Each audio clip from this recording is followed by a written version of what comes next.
The 911 call came at 9:47 p.m. "There's a man stealing from our restaurant safe." The manager's voice trembled with righteous certainty. But what Tessa Monroe didn't know, what she couldn't have known, was that the exhausted man in the worn denim jacket wasn't a thief. He was Evan Cole, the owner of Harbor Street Bistro, a single father who'd lost everything and rebuilt from nothing. In 60 seconds, police would arrive.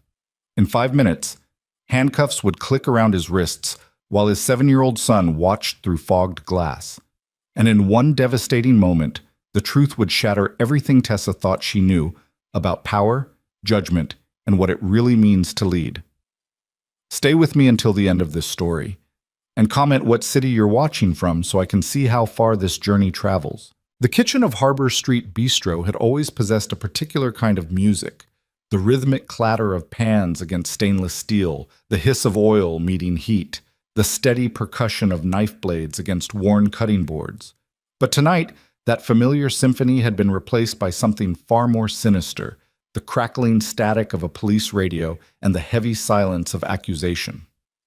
Tessa Monroe stood near the restaurant's back office, her smartphone still pressed against her ear, her free hand trembling slightly as she pointed toward the man by the industrial sink. She was 32, sharp-featured, with auburn hair pulled back in a severe bun that seemed to pull her entire face into an expression of perpetual disapproval. She'd been hired exactly 3 weeks ago as Harbor Street Bistro's new general manager, brought in by the ownership group, or so she believed, to turn things around, to bring efficiency and accountability to what she'd been told was a struggling operation plagued by loose management and declining profits. "Yes, officer, he's still here," Tessa said into her phone, her voice carrying that peculiar mixture of fear and vindication that comes when someone believes they've caught wrongdoing red-handed. "He was standing right by the open safe. I saw cash in his jacket pocket. No, he hasn't tried to run. Please hurry."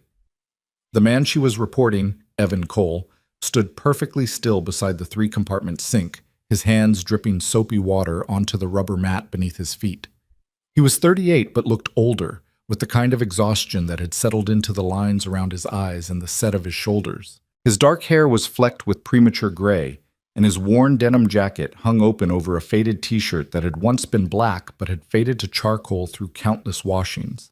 His hands, Tessa had noted with satisfaction, were calloused and stained, the hands of someone who worked with them, someone who cleaned and scrubbed and did the jobs that people like her didn't have to think about.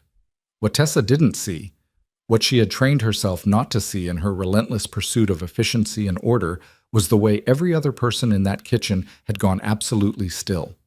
Not the stillness of guilt, but something else. Something closer to grief. Miguel, the sous chef who'd worked at Harbor Street for 6 years, had set down his knife so carefully that it didn't make a sound against the cutting board. His dark eyes fixed on Evan with an expression of such profound sadness that it would have told anyone paying attention that something was deeply, terribly wrong with this picture. Carolyn, the head waitress who'd been with the restaurant since it opened 9 years ago, stood frozen in the doorway between the kitchen and the dining room, one hand pressed over her mouth, her eyes brimming with tears she was desperately trying to hold back.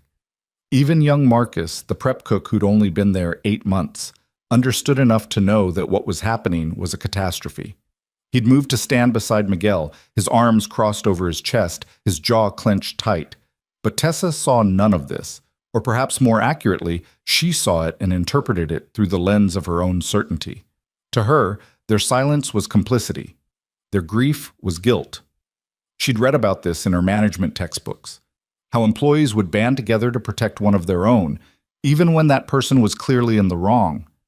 How the culture of a workplace could become so toxic that theft and dishonesty were normalized, protected, even celebrated. She'd been warned about this place after all. The corporate consultant who'd recommended her for the position had told her that Harbor Street Bistro was old-fashioned, that it operated on outdated models of loyalty over productivity, that the previous owner had let sentiment cloud business judgment.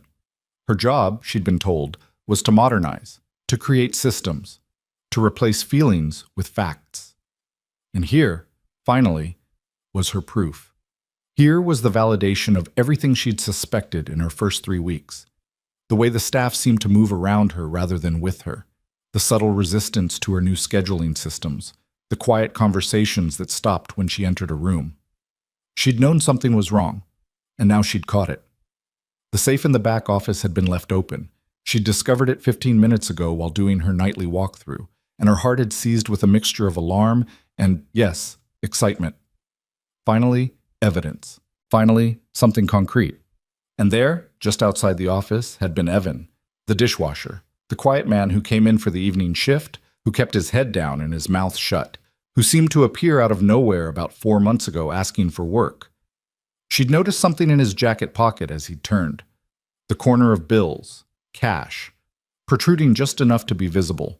Tessa hadn't hesitated. She'd confronted him immediately, her voice sharp and authoritative. "What were you doing near the office?" Evan had looked at her with those exhausted eyes and said simply, "Closing the safe." "The safe that was already open?" Tessa's voice had risen. "The safe that you just happened to be standing next to? With cash in your pocket?" "Tessa," Evan had said quietly, "if you'll just let me—" "Don't."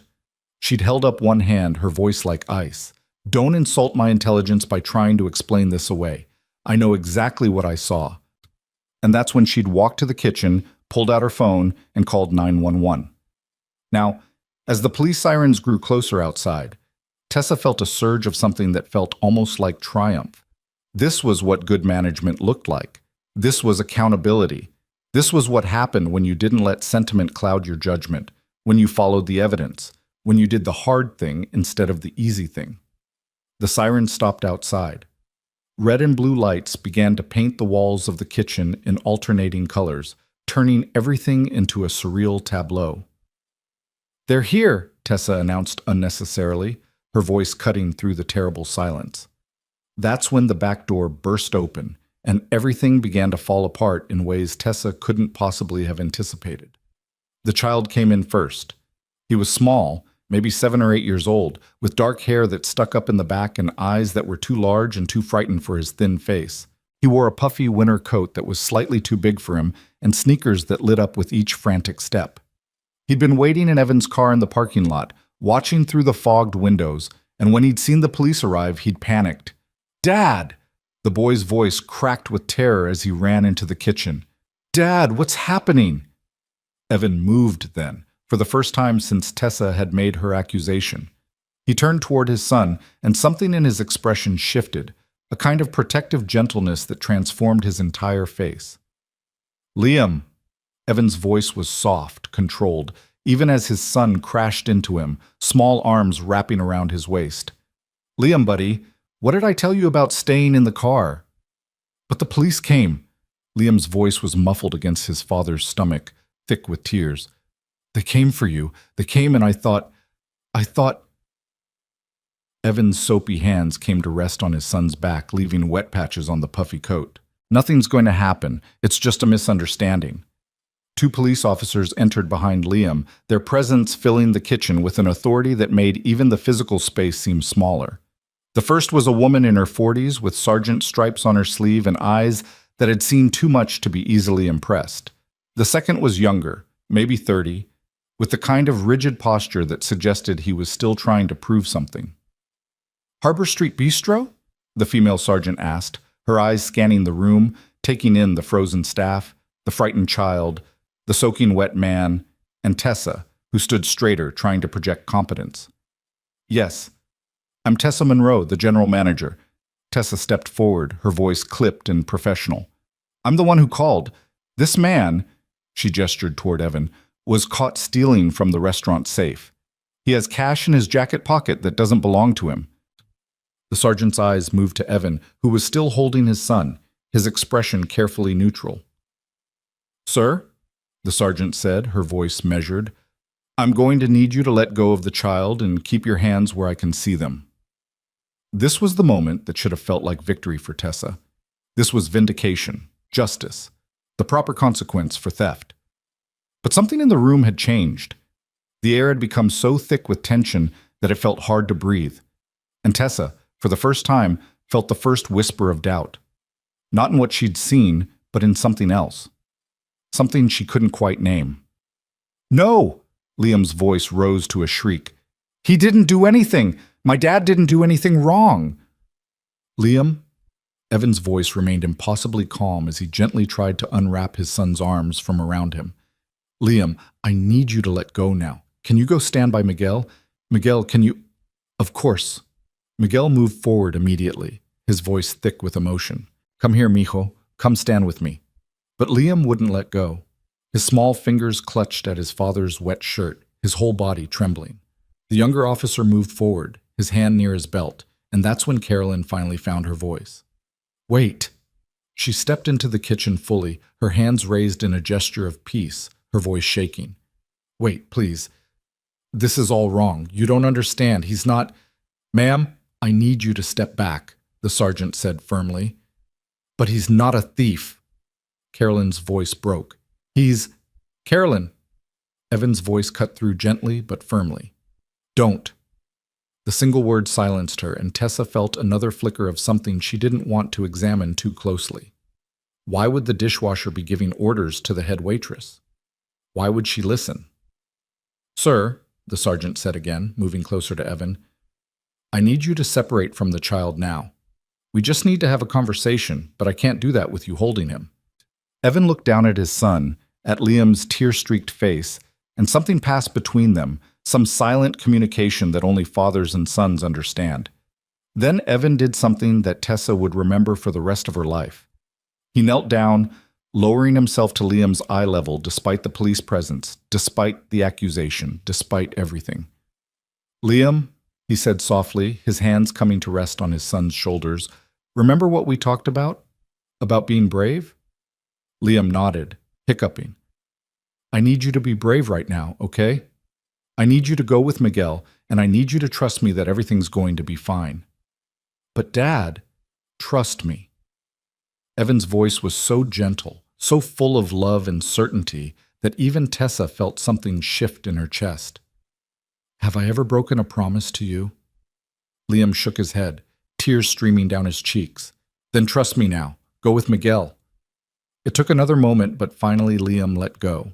Miguel immediately stepped forward and scooped the boy up, despite the fact that Liam was probably too old to be carried. He held him close, murmuring something in Spanish that Tessa couldn't understand but that seemed to calm the child slightly. Evan stood up slowly, his hands raised to shoulder height, his jacket falling open to reveal the pocket where Tessa had seen the cash. The bills were still visible, rolled up and protruding slightly. Sir, I'm going to need you to turn around and place your hands on the sink, the sergeant said, moving behind Evan. Evan complied without a word, his expression unchanging. Tessa watched as the younger officer approached Evan from the side, his hand reaching toward the pocket of Evan's jacket. This was it. This was the moment of proof. The officer withdrew the roll of bills and held it up. Approximately $200, he said to the sergeant. Sir, the sergeant addressed Evan while maintaining her position behind him. Where did you get this money? From the safe in the office, Evan said calmly. It's money I withdrew for my son's school field trip tomorrow. Tessa's voice cut across the kitchen like a blade.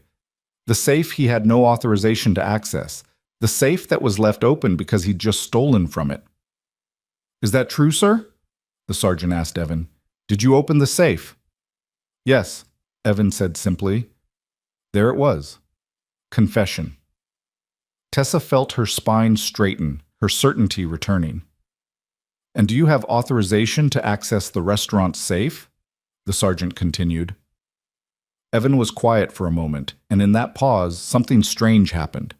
Every member of the staff seemed to hold their breath, all of them looking at Evan with expressions that Tessa still couldn't interpret. It was as if they were waiting for him to say something, to do something, to reveal something that would change everything. But Evan just said, I do. That's a lie, Tessa interjected immediately. I'm the general manager, and I can tell you with absolute certainty that no dishwasher has authorization to access the restaurant's safe. That would be absurd. The sergeant turned to look at Tessa fully for the first time, and there was something in her expression, a kind of weariness, that Tessa didn't understand. Ma'am, do you have documentation showing who has authorization to access the safe? Tessa faltered for just a moment. I have a list of management personnel. Obviously, dishwashers aren't included. Could I see that list, please? Tessa felt the first real stirring of uncertainty. She hadn't actually looked at the safe authorization list. She'd been given it during her first week, along with approximately 50 other documents about operations, vendors, insurance policies, payroll procedures. She'd filed it away, assuming it was standard, assuming it contained exactly what she expected. "It's in my office," she said, her voice slightly less certain. "But I can tell you what's on it. Management only. That's standard protocol for any restaurant." "Nevertheless," the sergeant said with the patience of someone who had heard every variation of assumption masquerading as fact, "I'd like to see it." Tessa hesitated, then nodded curtly. "Fine. I'll get it." She walked to the back office, the office she'd commandeered 3 weeks ago, the office that still contained filing cabinets full of documents she hadn't fully reviewed, and began searching through the organized chaos for the safe authorization list. Behind her, in the kitchen, the tableau remained frozen. Evan still stood facing the sink, his hands braced against the stainless steel. The younger officer stood nearby, the roll of cash still in his hand. Miguel held Liam, who had buried his face in the sous chef's shoulder. Carolyn stood with one hand pressed against the doorframe, tears running silently down her face. Marcus remained by the prep station, his fists clenched. And in the parking lot, unnoticed by anyone, a sleek black sedan pulled up. A man in an expensive suit got out, checked his phone, and began walking toward the restaurant's back entrance with the purposeful stride of someone who knew exactly why he was there. Inside the office, Tessa found the folder labeled Security and Access Protocols. She flipped it open, scanning through pages of forms and documentation, her finger running down lines of text until she found the safe authorization list. Her finger stopped. She read the line again, certain she'd misunderstood. Then she read it a third time, and the first cold tendril of real fear began to wrap itself around her chest. The list had 3 names authorized to access the safe: Carolyn Mitchell, head of front-of-house operations; Samuel Drake, legal representative and financial officer; Evan Cole. Owner and primary operator Tessa stood in the office, staring at the paper, as the words rearranged themselves in her mind, as the past 3 weeks reassembled themselves into a completely different picture. The dishwasher who came in quietly and never made trouble. The man who always seemed to be there during the most difficult shifts. The person who knew where everything was, who helped train new staff, who understood the restaurant's operations with an intimacy that only made sense if, oh God, oh God. The paper slipped from Tessa's fingers and fluttered to the desk. She thought about her first day when she'd been shown around by Carolyn, who'd introduced her to everyone except, she'd realized later, the dishwasher, who'd been scrubbing pans in the back. She thought about how Carolyn had started to say something, had looked toward the dish pit, had opened her mouth and then closed it again. She thought about the staff meetings she'd held, where she'd outlined her new vision for the restaurant, her plans for modernization, her criticism of the outdated, sentimental approach that had been holding Harbor Street Bistro back. She'd said those things while Evan had been in the back, washing dishes, saying nothing. She thought about last week, when she'd instituted a new rule about staff not taking food home, about how she'd lectured everyone about theft and accountability while Evan had stood in the corner, his hands in soapy water, his expression carefully blank. She thought about 2 days ago, when she'd pulled Carolyn aside and told her that she was too emotionally involved with the staff, that she needed to maintain professional distance, that this isn't a family, it's a business. She'd said those words while Evan had been taking out the trash, moving past them without acknowledgement. He'd heard everything. He'd heard every criticism, every judgment, every dismissal of the culture he'd built, and he'd said nothing. Why? The question echoed in Tessa's mind as she stood in the office. His office, she realized with growing horror, staring at the paper on the desk. Why would he let her believe he was just a dishwasher? Why would he let her tear apart everything he'd built without saying a word? Why would he submit to her authority when he was the one who'd hired her in the first place? Or had he? Tessa's mind raced backward through her hiring process. She'd been contacted by a corporate consulting firm. They'd told her that the restaurant ownership had retained them to find new management. She'd interviewed with Samuel Drake, the man listed on the safe authorization as legal representative and financial officer. She'd never met the owner. She'd assumed she'd been told that the owner was largely absent, that the restaurant was essentially being run by a board, that her job was to step in and take control of day-to-day operations. She'd never asked who the owner was. She'd never thought to ask. Because who expects the owner to be washing dishes? Tessa picked up the paper with shaking hands and walked back to the kitchen. The scene hadn't changed, except now everyone was looking at her with expressions that had shifted from grief to something else, something that might have been pity. The sergeant turned as Tessa entered. "Did you find the authorization list?" Tessa couldn't speak. She simply held out the paper. The sergeant took it, read it, and then looked at Evan with an expression that confirmed what Tessa already knew. The younger officer read over his partner's shoulder, and Tessa watched his eyes widen. "Sir," the sergeant said to Evan, her voice completely different now. "Are you Evan Cole?" "Yes," Evan said quietly. "And you're the owner of this restaurant?" "Yes." The sergeant looked at the younger officer and nodded. The officer immediately stepped back from Evan, his hand moving away from his belt. "Mr. Cole," the sergeant said, "I apologize for the confusion. You're free to step away from the sink." Evan turned around slowly, lowering his hands. His expression hadn't changed. He still wore that mask of careful neutrality, but his eyes, when they finally settled on Tessa, contained something that made her want to disappear. Not anger. That would have been easier. It was disappointment. "I see you found the list," Evan said softly. Tessa's mouth opened, but no words came out. Her brain had short-circuited. Everything she'd been certain of had inverted. Every assumption had been revealed as catastrophically wrong. She'd called the police on the owner of the restaurant. She'd accused him of theft. She'd had him stand against a sink with his hands raised while his 7-year-old son watched in terror. She finally managed. Why didn't I tell you?" Evan's voice remained soft, but there was something underneath it now, something that might have been exhaustion or might have been the kind of sadness that comes from having your worst fears about humanity confirmed. "I told you I was closing the safe, Tessa. You didn't want to listen." "But you never said you were. You let me think." "I let you think what you chose to think," Evan said. "I let you see what you expected to see." The sergeant cleared her throat. "Mr. Cole, to clarify the situation, this money was withdrawn from your own safe for your own personal use?" "For my son's school field trip tomorrow," Evan confirmed. $200 for entry fees, lunch, and transportation. The permission slip is in my car if you need to verify." "That won't be necessary." The sergeant turned to Tessa, and now there was something else in her expression, something harder. "Ma'am, did you actually witness any theft occurring?"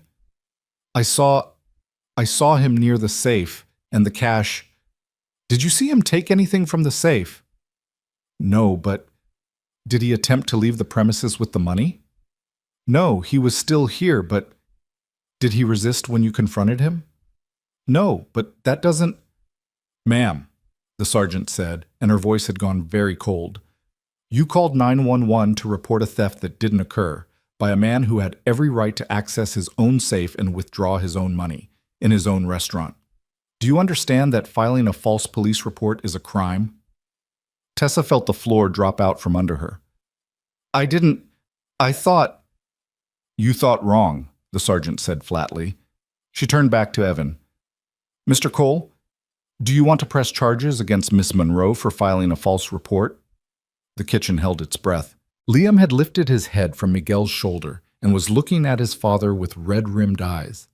Carolyn's hand was pressed against her mouth again. Marcus had moved closer to Miguel, and all three of the longtime staff members were looking at Evan with expressions that contained both grief and something else, something that looked almost like hope. This was the moment where he could destroy her, where he could do to her what she'd tried to do to him, where he could exercise the power she'd tried to deny he had. Evan looked at Tessa for a long moment, and in that look she saw herself reflected back, saw herself as he must have seen her for the past 3 weeks.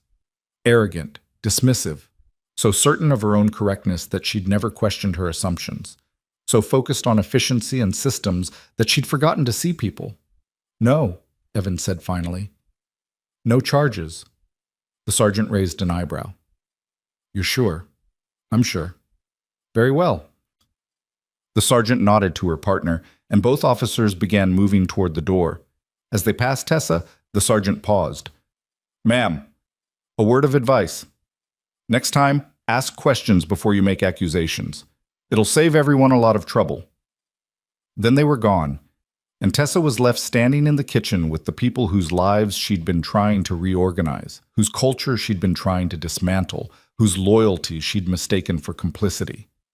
And in the center of it all stood Evan Cole, exhausted single father, owner in hiding, dishwasher by choice, watching her with those disappointed eyes while his son clung to Miguel's shoulder, while his staff stood in a protective semicircle, while the truth of what she'd done began to sink in with crushing weight. In the parking lot, the man in the expensive suit, Samuel Drake, legal representative, reached the door just as the police were leaving. He stopped, exchanged a few words with the sergeant that Tessa couldn't hear, then pushed open the door and entered the kitchen. His eyes swept the room, taking in the scene with the practiced assessment of someone who'd seen many crises unfold. When his gaze landed on Tessa, his expression hardened. "Tessa Monroe?" His voice was clipped, professional. "Yes," Tessa said, her voice barely above a whisper. "We need to talk," Samuel Drake said, "right now." And as Tessa followed him toward the office, toward Evan's office, she felt the last pieces of her certainty crumble away. Whatever happened next, whatever consequences she faced, one thing had become absolutely clear. She'd walked into Harbor Street Bistro 3 weeks ago, believing she knew everything. She'd just discovered she'd known nothing at all. The office felt smaller with 3 people in it. Samuel Drake stood behind the desk, Evan's desk, his expensive suit a sharp contrast to the worn practicality of everything else in the room. Tessa sat in the chair across from him, the same chair where she'd conducted her efficiency reviews with staff members over the past 3 weeks, the same chair where she'd outlined her plans to modernize Harbor Street Bistro. Now she understood with crushing clarity that every word she'd spoken in this room had been heard, reported, analyzed. Evan stood by the door, his arms crossed, water still dripping from his hands onto the linoleum. He hadn't bothered to dry them. He hadn't bothered to change his posture or his expression. He simply watched as Samuel Drake opened his briefcase and withdrew a manila folder. "Ms. Monroe," Samuel began, his voice carrying the measured precision of someone who'd delivered bad news professionally for years. "I'm going to explain something to you, and I need you to listen without interrupting." Tessa nodded, though her throat had gone so dry she wasn't sure she could have spoken even if she'd wanted to. 4 years ago, Samuel continued, Evan Cole's wife, Rebecca, was diagnosed with stage 4 pancreatic cancer. She fought for 18 months. During that time, Evan spent every moment he wasn't running this restaurant sitting beside her hospital bed. He liquidated his personal savings to pay for experimental treatments. He mortgaged his home. He sold his car and bought a 15-year-old sedan so he could afford one more round of chemotherapy that might buy Rebecca another few months with their son. Tessa felt something cold settle in her stomach. Through the open door, she could hear the quiet sounds of the kitchen being cleaned, the staff moving around each other with practiced ease. She could hear Liam's voice asking Miguel something about soccer. "Rebecca died 2 years and 7 months ago," Samuel said, his voice softening slightly. "She died at 3 in the morning in their bedroom because she'd wanted to be home at the end, not in a hospital. Evan was holding her hand. Liam was asleep in the next room. And when the hospice nurse finally left at dawn, Evan sat on the edge of his bed and realized he had approximately 48 hours before the hospital bills, the mortgage company, and every other creditor came calling." Samuel paused, looking at Evan, who hadn't moved from his position by the door. His face remained impassive, but something in his eyes had gone distant, traveling backward to a grief that Tessa couldn't begin to imagine. "The restaurant was the only asset he had left," Samuel continued. "So Evan made a decision. He transferred ownership to a family trust, brought me on as the legal representative, and restructured the business to protect it from his personal debts. Then he did something that most people in his position wouldn't have done. Instead of declaring bankruptcy and walking away, he started paying back every cent he owed." Tessa's voice emerged as barely a whisper. "How?" "By working," Evan said from the doorway, speaking for the first time since they'd entered the office. His voice was quiet but steady. "I stepped away from active management and took on hourly work. Dishwashing, prep cooking, whatever was needed. The business kept running with Carolyn handling front of house and Miguel managing the kitchen. I worked 70, 80 hours a week between here and 2 other restaurant jobs. Every penny I didn't need for rent and food for Liam went to paying down the debt. For 2 years, Samuel added, Evan worked like this. No one outside the core staff knew who he was. New employees assumed he was just another worker. Vendors dealt with Carolyn or Miguel. The business stabilized, the debts got paid, and Harbor Street survived. Tessa felt herself shrinking in the chair. Then why am I here? Why did you hire a general manager if... Because 6 months ago, the last major debt was paid off, Samuel explained. Evan finally had breathing room. He could have stepped back into active management, taken his position as owner, but he'd noticed something during those 2 years of working anonymously. He'd learned things about how this restaurant functioned and how it didn't that he'd never seen when everyone knew he was the boss. People treat you differently when they think you have power, Evan said, his voice carrying a weight of experience that made Tessa's chest tighten. When they know you own the place, they tell you what they think you want to hear. They hide problems. They manage up instead of managing honestly. But when they think you're just another worker, you see the truth. You see how the culture really works. You see who the real leaders are. Samuel nodded. So Evan proposed an experiment. He wanted to hire a new general manager, someone with strong credentials and fresh ideas, and he wanted to see how that person would interact with the existing culture before revealing his identity. The idea was to give you time to understand the restaurant, to build relationships with the staff, to learn the systems that Evan had spent 9 years developing. I thought that after a month or two, once you'd settled in, I would reveal who I was, Evan said, and now there was something painful in his voice. I thought we'd work together. I thought you'd bring efficiency and systems, and I'd provide the institutional knowledge and the relationships. I thought it would strengthen the restaurant. The past tense landed like a physical blow. But that's not what happened, Tessa said, though it wasn't really a question. No, Evan agreed. That's not what happened. Samuel closed the folder on the desk. Ms. Monroe, in your 3 weeks here, you've instituted 11 new policies without consultation. You've reduced staff hours by 17%. You've eliminated the family meal tradition that the kitchen staff had maintained for 9 years. You've implemented a disciplinary point system that has created more anxiety than accountability. And you've done all of this while repeatedly telling the people who kept this restaurant alive through its darkest period that they were inefficient, outdated, and too emotionally attached to their work. Each item on the list felt like a slap.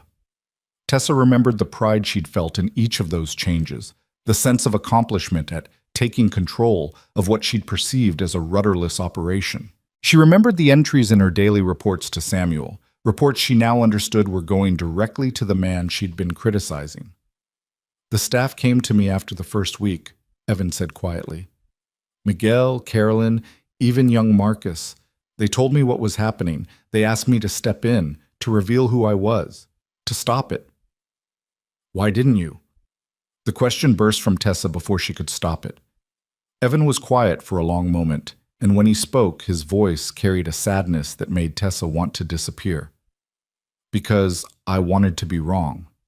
I wanted to believe that someone with your credentials, your education, your confidence, would see past the surface and recognize what was actually valuable here. I wanted to believe that if I just gave you time, you'd start asking questions instead of making assumptions.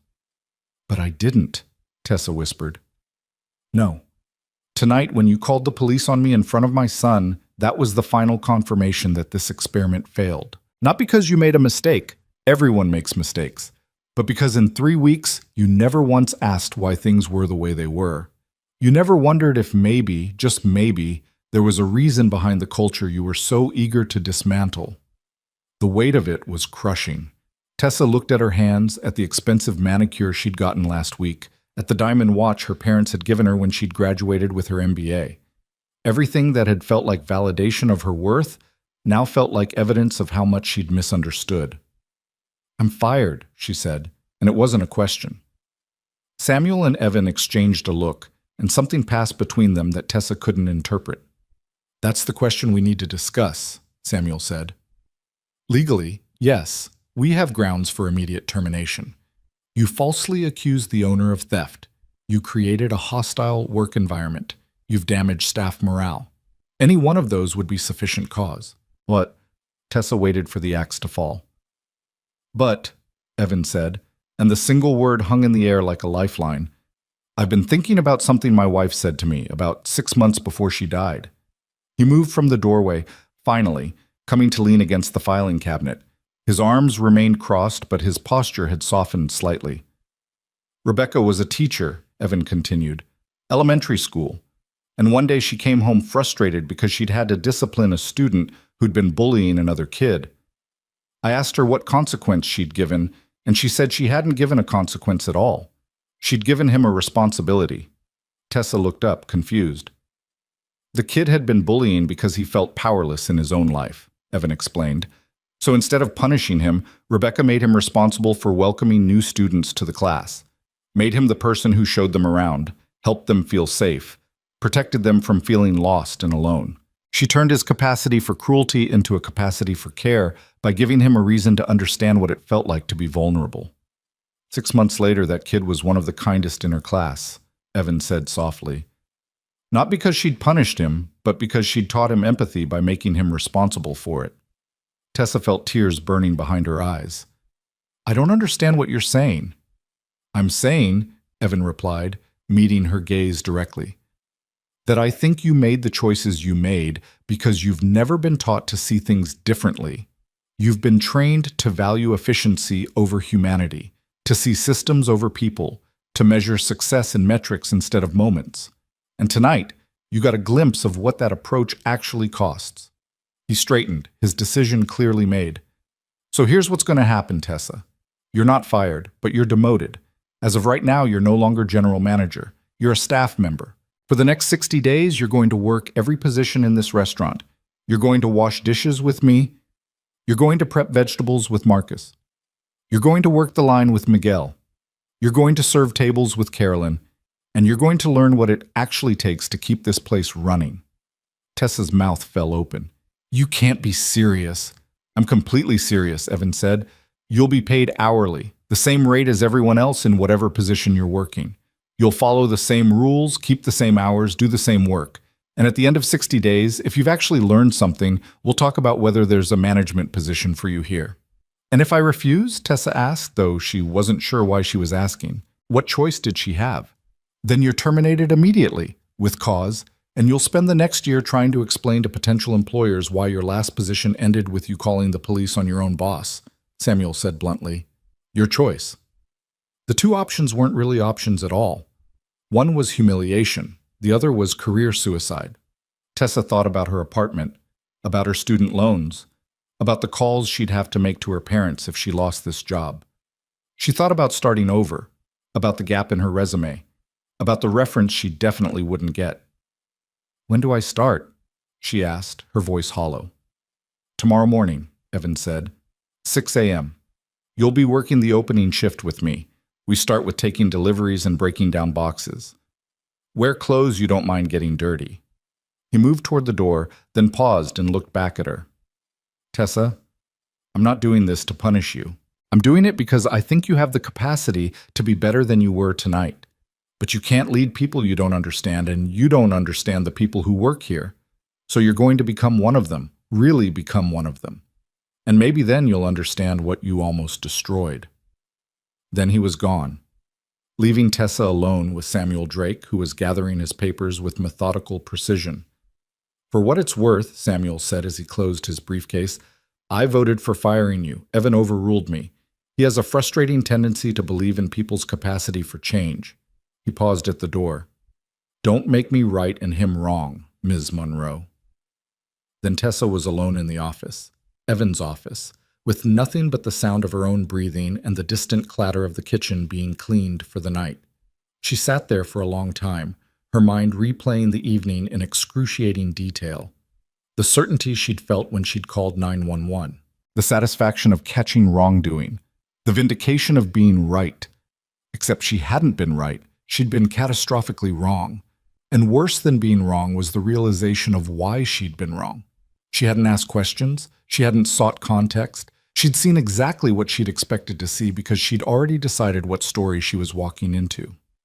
She thought about her first day, about Carolyn's incomplete introduction, about the way the head waitress had looked toward the dish pit with an expression Tessa had interpreted as protectiveness for a troubled employee rather than what it actually was. Grief for a man who'd lost everything and was rebuilding from nothing.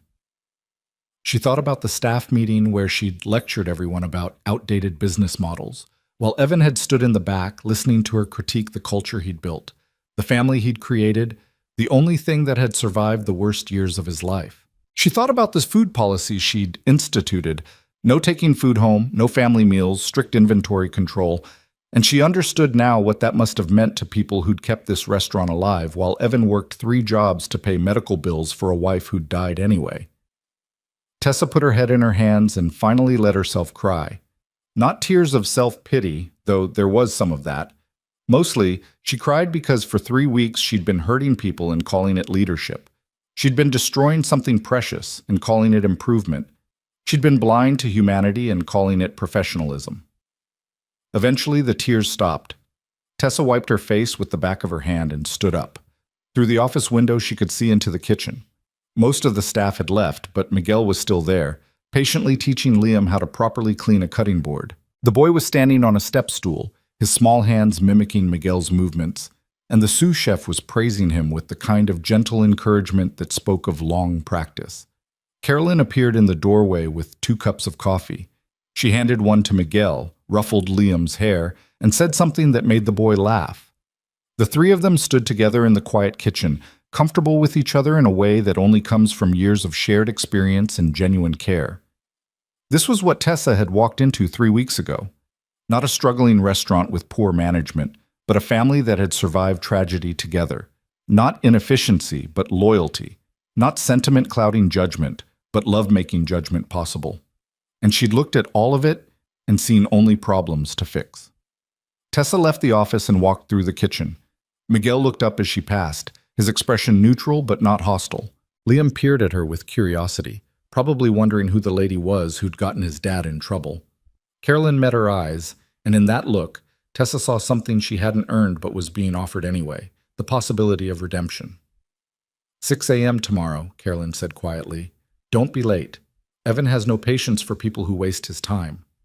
I won't be late, Tessa promised.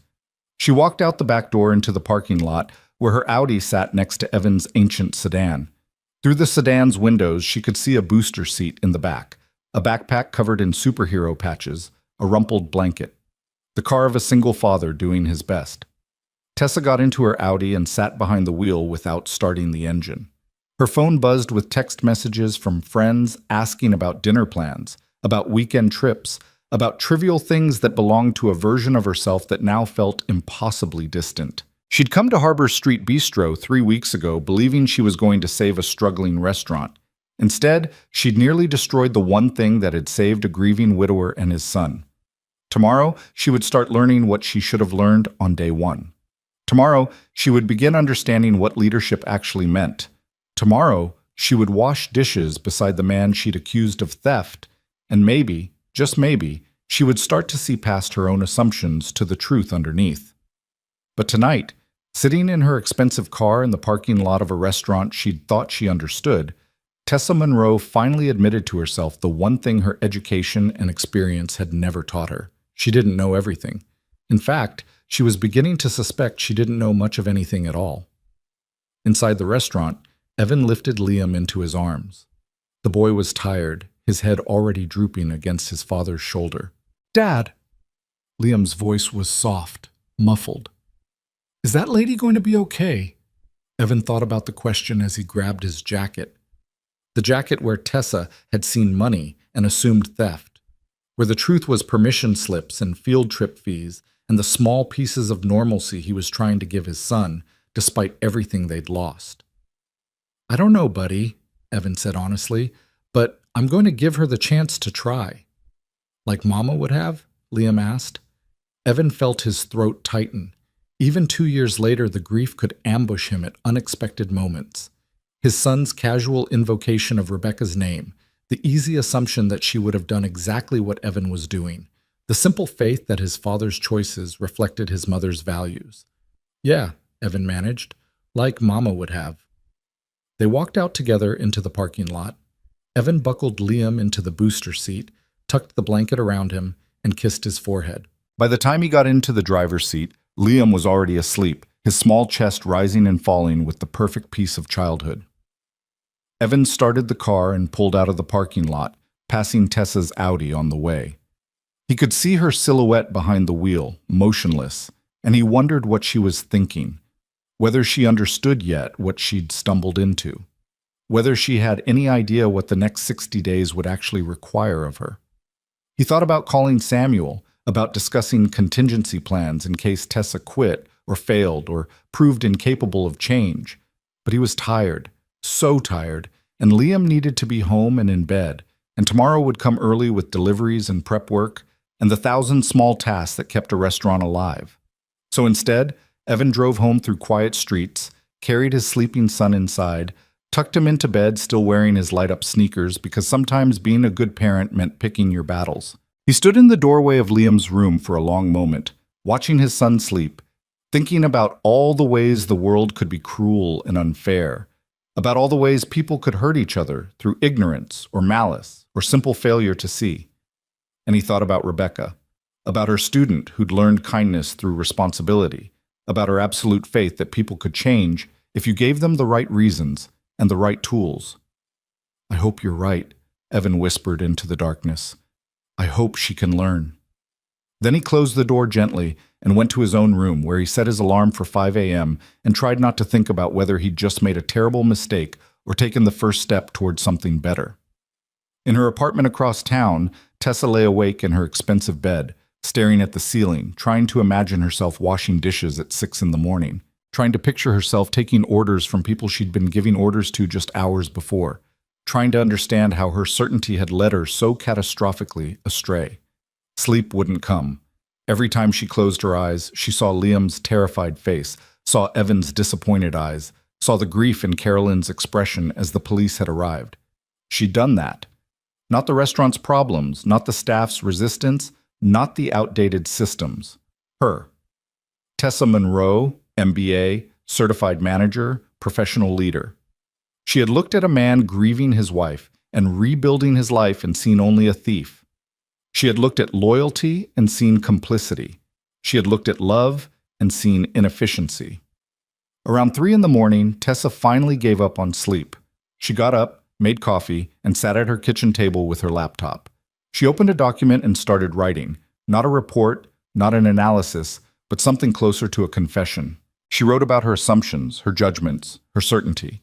She wrote about the moment she'd called 911, about the satisfaction she'd felt, about the shame that came after. She wrote until dawn broke through her windows, until her coffee went cold, until her fingers cramped. And when she finally stopped, she had 12 pages of single-spaced text that would never be read by anyone but herself. But writing it had changed something. It had forced her to see her own choices with clarity. It had made her accountable to herself in a way that no external consequence could. At 5:30 a.m., Tessa showered, put on old jeans and a t-shirt, and drove back to Harbor Street Bistro. She arrived at 5:50, 10 minutes early, and found Evan already there, standing by the back door with 2 cups of coffee. He handed her one without comment. "Thank you," Tessa said quietly. Evan nodded. Then he opened the door and led her inside into the dim kitchen where the day was just beginning, where the real work of learning was about to start. "First lesson," Evan said, flipping on the lights. "In a restaurant, everything matters. The dishes matter. The prep work matters. The way you treat the delivery driver matters. Nothing is beneath you because nothing actually works without everything working together." Tessa nodded, gripping her coffee cup like a lifeline. "Second lesson," Evan continued, pulling on a worn apron and tossing another one to Tessa. "Everyone who works here has a story. Your job, your real job, for the next 60 days, is to learn those stories. Not to manage them, not to fix them, but to understand them." "Okay," Tessa said, tying the apron with trembling fingers. Evan looked at her for a long moment, and in the harsh fluorescent light of the kitchen, she could see the exhaustion in his face, the lines that grief and struggle had carved there. But she could also see something else, a kind of determined hope that maybe, just maybe, this would work. "Let's get started," Evan said. And as the delivery truck pulled up outside, as the morning began to unfold with its rhythm of boxes and prep and the thousand small tasks that kept a restaurant alive, Tessa Monroe took her first real step toward understanding what she should have known all along. That leadership isn't about control or systems or efficiency. It's about people. Always, it's about people. The delivery truck's engine rumbled to a stop outside, and Tessa realized with sudden clarity that she had no idea what came next. In all her years of management training, in all her carefully constructed systems and procedures, she'd never once actually unloaded a delivery truck at 6 in the morning.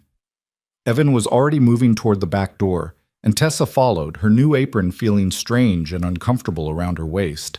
The early morning air hit her face, still cool with the last remnants of night, and she watched as Evan greeted the delivery driver with the easy familiarity of long acquaintance.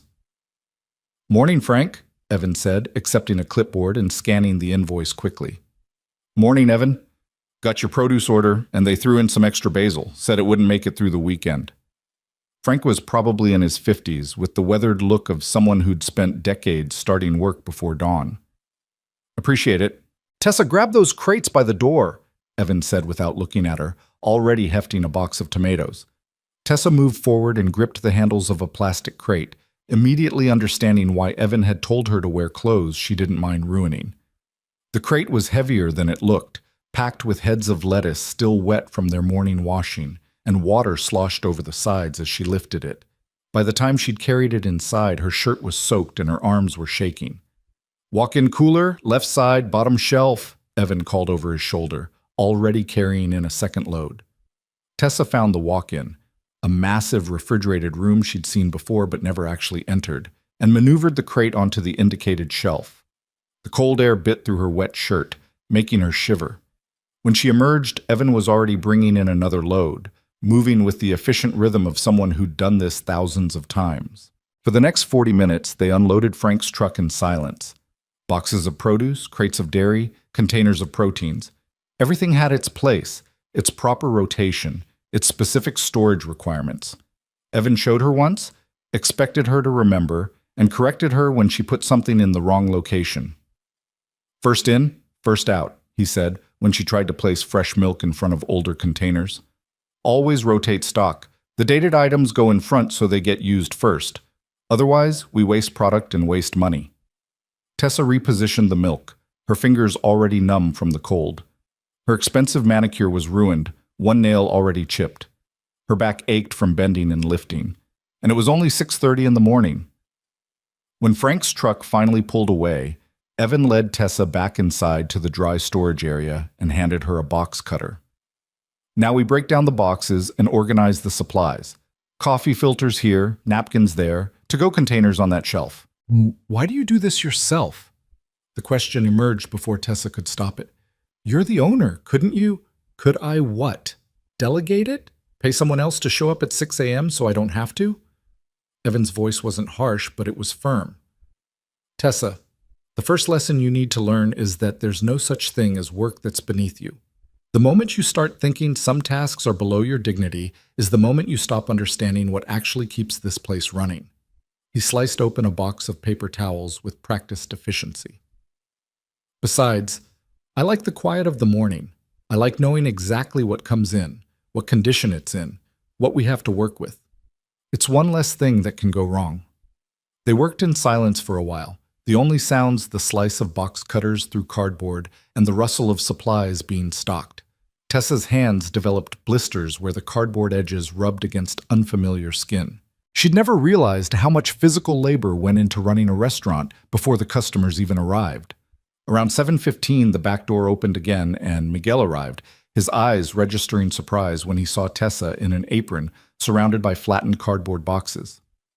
"Morning, Jefe," Miguel said to Evan, then nodded cautiously at Tessa. "Morning."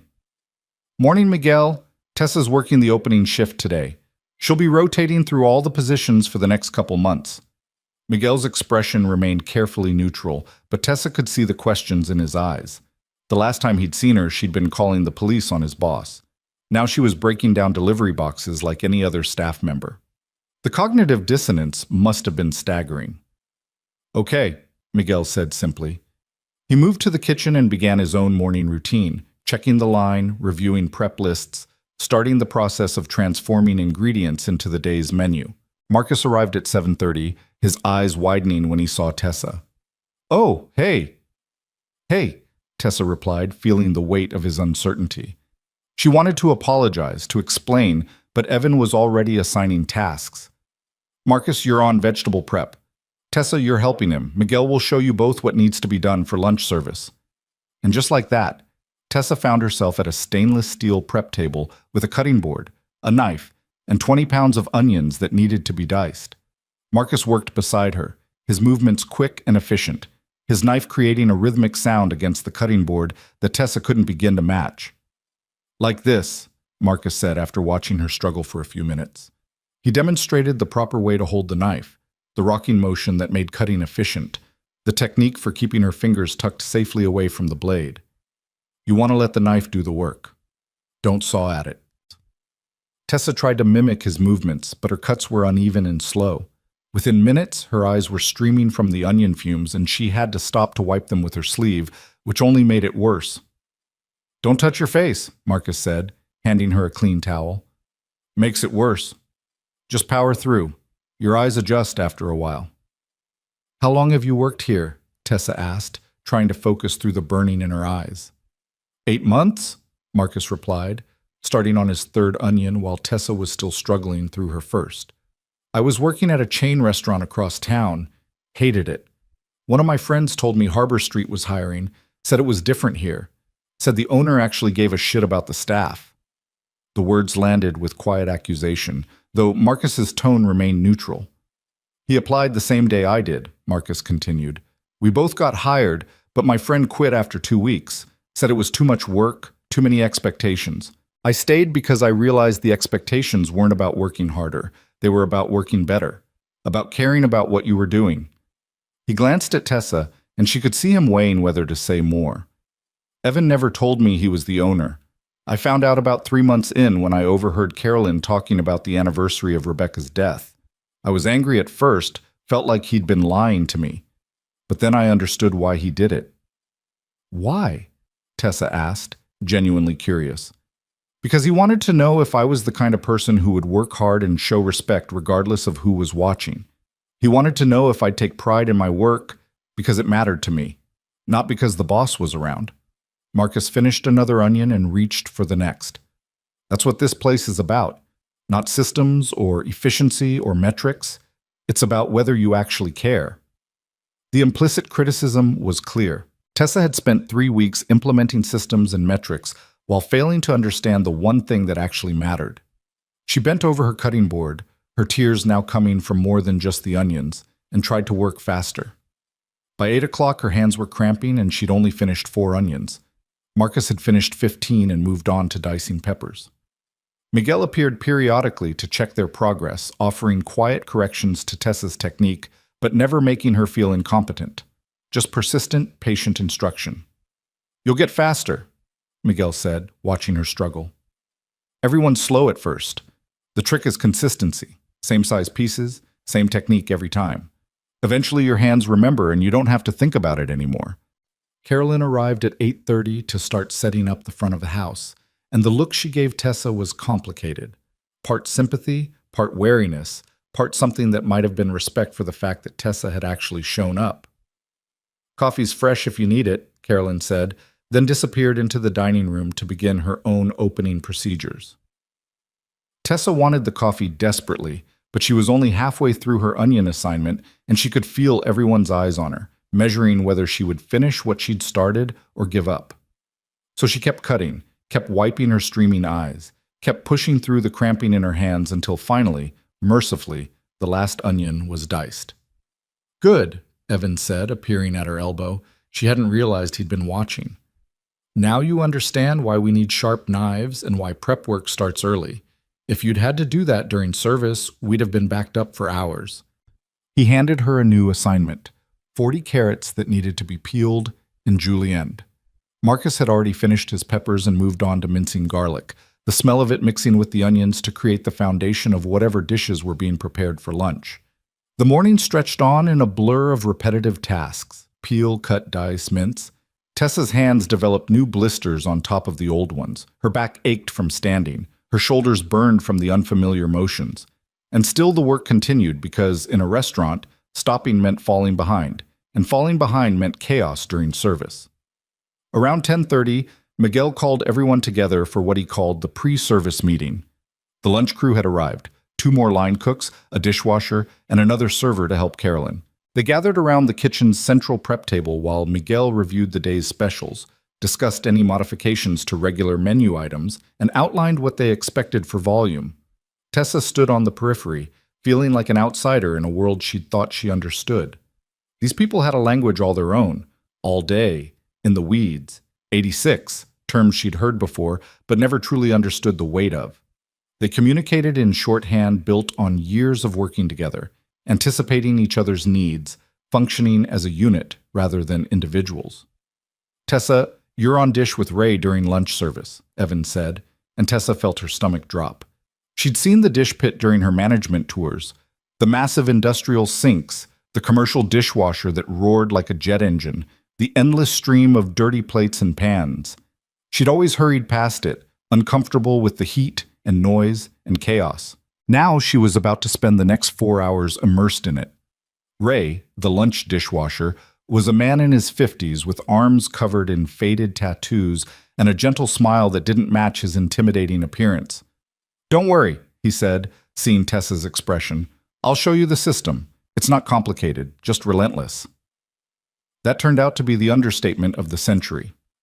Service started at 11, and within 15 minutes, Tessa understood what Ray meant by relentless. The dirty dishes came in waves: plates scraped but still covered in sauce, pans crusted with burned food, utensils sticky with use. Everything had to be scraped, soaked, scrubbed, sent through the industrial dishwasher, and then returned to the appropriate station. And it never stopped. "Scrape first, then spray, then load," Ray instructed over the roar of the dishwasher. "Keep the clean dishes coming because the moment we fall behind, the whole kitchen backs up. No clean plates means no plating. No clean pans means no cooking." Tessa tried to match Ray's pace, but she was hopelessly slow. Her hands, already blistered from the morning's prep work, screamed in protest as she plunged them into near-scalding water. The spray nozzle was heavy and unwieldy, and she kept forgetting to aim it properly, soaking herself and the floor around her. Within an hour, she was drenched in water and food particles, her feet sliding in her soaked shoes, her entire body aching from the constant bending and lifting. "Behind you!" someone yelled, and Tessa jumped back just in time to avoid colliding with a line cook carrying a hot pan. This was another language she was learning: the constant navigation of a crowded kitchen, the necessary communication to avoid accidents, the awareness of everything and everyone around you. The lunch rush peaked around 12:30, and Tessa felt like she was drowning. The dirty dishes piled up faster than she could process them. Ray worked with mechanical efficiency beside her, never rushing but never stopping, maintaining a steady rhythm that kept the clean dishes flowing even as the dirty ones multiplied. "You're thinking too much," Ray said during a brief lull. "Your body needs to remember the pattern: scrape, spray, load, start the machine, empty the machine, return the clean dishes, over and over. Stop thinking about it, and just do it." Tessa tried to follow his advice, tried to let her body take over, but her mind kept interjecting with questions and doubts and complaints about the heat and the noise and the sheer physical exhaustion of it all. Her expensive watch, she'd forgotten to take it off, was covered in food debris and soap scum. Her clothes were completely ruined, and still the dishes kept coming. At one point, she dropped a plate. It shattered against the concrete floor, and the sound cut through the kitchen noise like a gunshot. Everything stopped for just a second, all eyes turning toward the dish pit, toward Tessa standing frozen with pieces of broken ceramic at her feet. "It happens," Ray said calmly, already reaching for the broom. "Get the dustpan. We clean it up and keep moving." But Miguel appeared before Tessa could move, his expression serious. "Everyone okay? No cuts?" "We're fine," Ray assured him. "Just a plate." "You have to be careful," Miguel said, looking at Tessa. "Broken glass or ceramic in a kitchen, that's dangerous. Not just for you, but for everyone. One shard gets into the floor drain and someone reaches in without knowing. That's an emergency room visit. The weight of responsibility settled on Tessa's shoulders. She'd thought washing dishes was simple, mindless work, but she was beginning to understand that nothing in this kitchen was simple. Every task had implications. Every mistake had consequences, and everyone depended on everyone else to do their job correctly. They cleaned up the broken plate carefully, checking the floor drain, sweeping multiple times to ensure no fragments remained. And then, because the lunch rush was still going, they returned to the endless cycle of scraping and washing and loading. By 2 o'clock, when the rush finally began to slow, Tessa's hands were shaking from exhaustion. Her back felt like it might snap. Her feet throbbed in her soaked shoes, and they still had another hour of service plus the full breakdown and cleaning of the dish pit. Ray handed her a bottle of water. "Drink. You've been working in heat for 4 hours. You need to hydrate." Tessa drank gratefully, the cold water shocking against her overheated throat. Around her, the kitchen was transitioning from the controlled chaos of service to the methodical work of cleanup. Line cooks were breaking down their stations, scrubbing grills, organizing their mise en place for dinner service. Carolyn and the other server were resetting tables in the dining room, preparing for the brief lull before evening customers arrived. And Evan was everywhere, checking with Miguel about how service had gone, helping Ray with a particularly stubborn pot, wiping down prep surfaces, talking to Carolyn about a reservation for that evening. He moved through the kitchen like a conductor through an orchestra, not directing but harmonizing, making sure every section had what it needed. When he finally made his way to the dish pit, Tessa was scrubbing the industrial sink with a brush that felt like it weighed 50 pounds. "How are you holding up?" Evan asked. Tessa wanted to say she was fine, wanted to maintain some shred of dignity, but her body had reached its limit, and honesty seemed like the only option left. "I had no idea," she said quietly.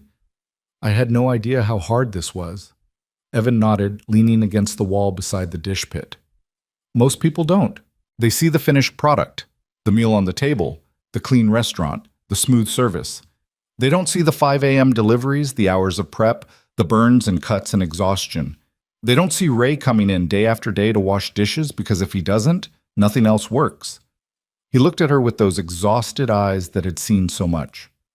"That's why I needed you to do this, Tessa. Not to punish you, but to teach you.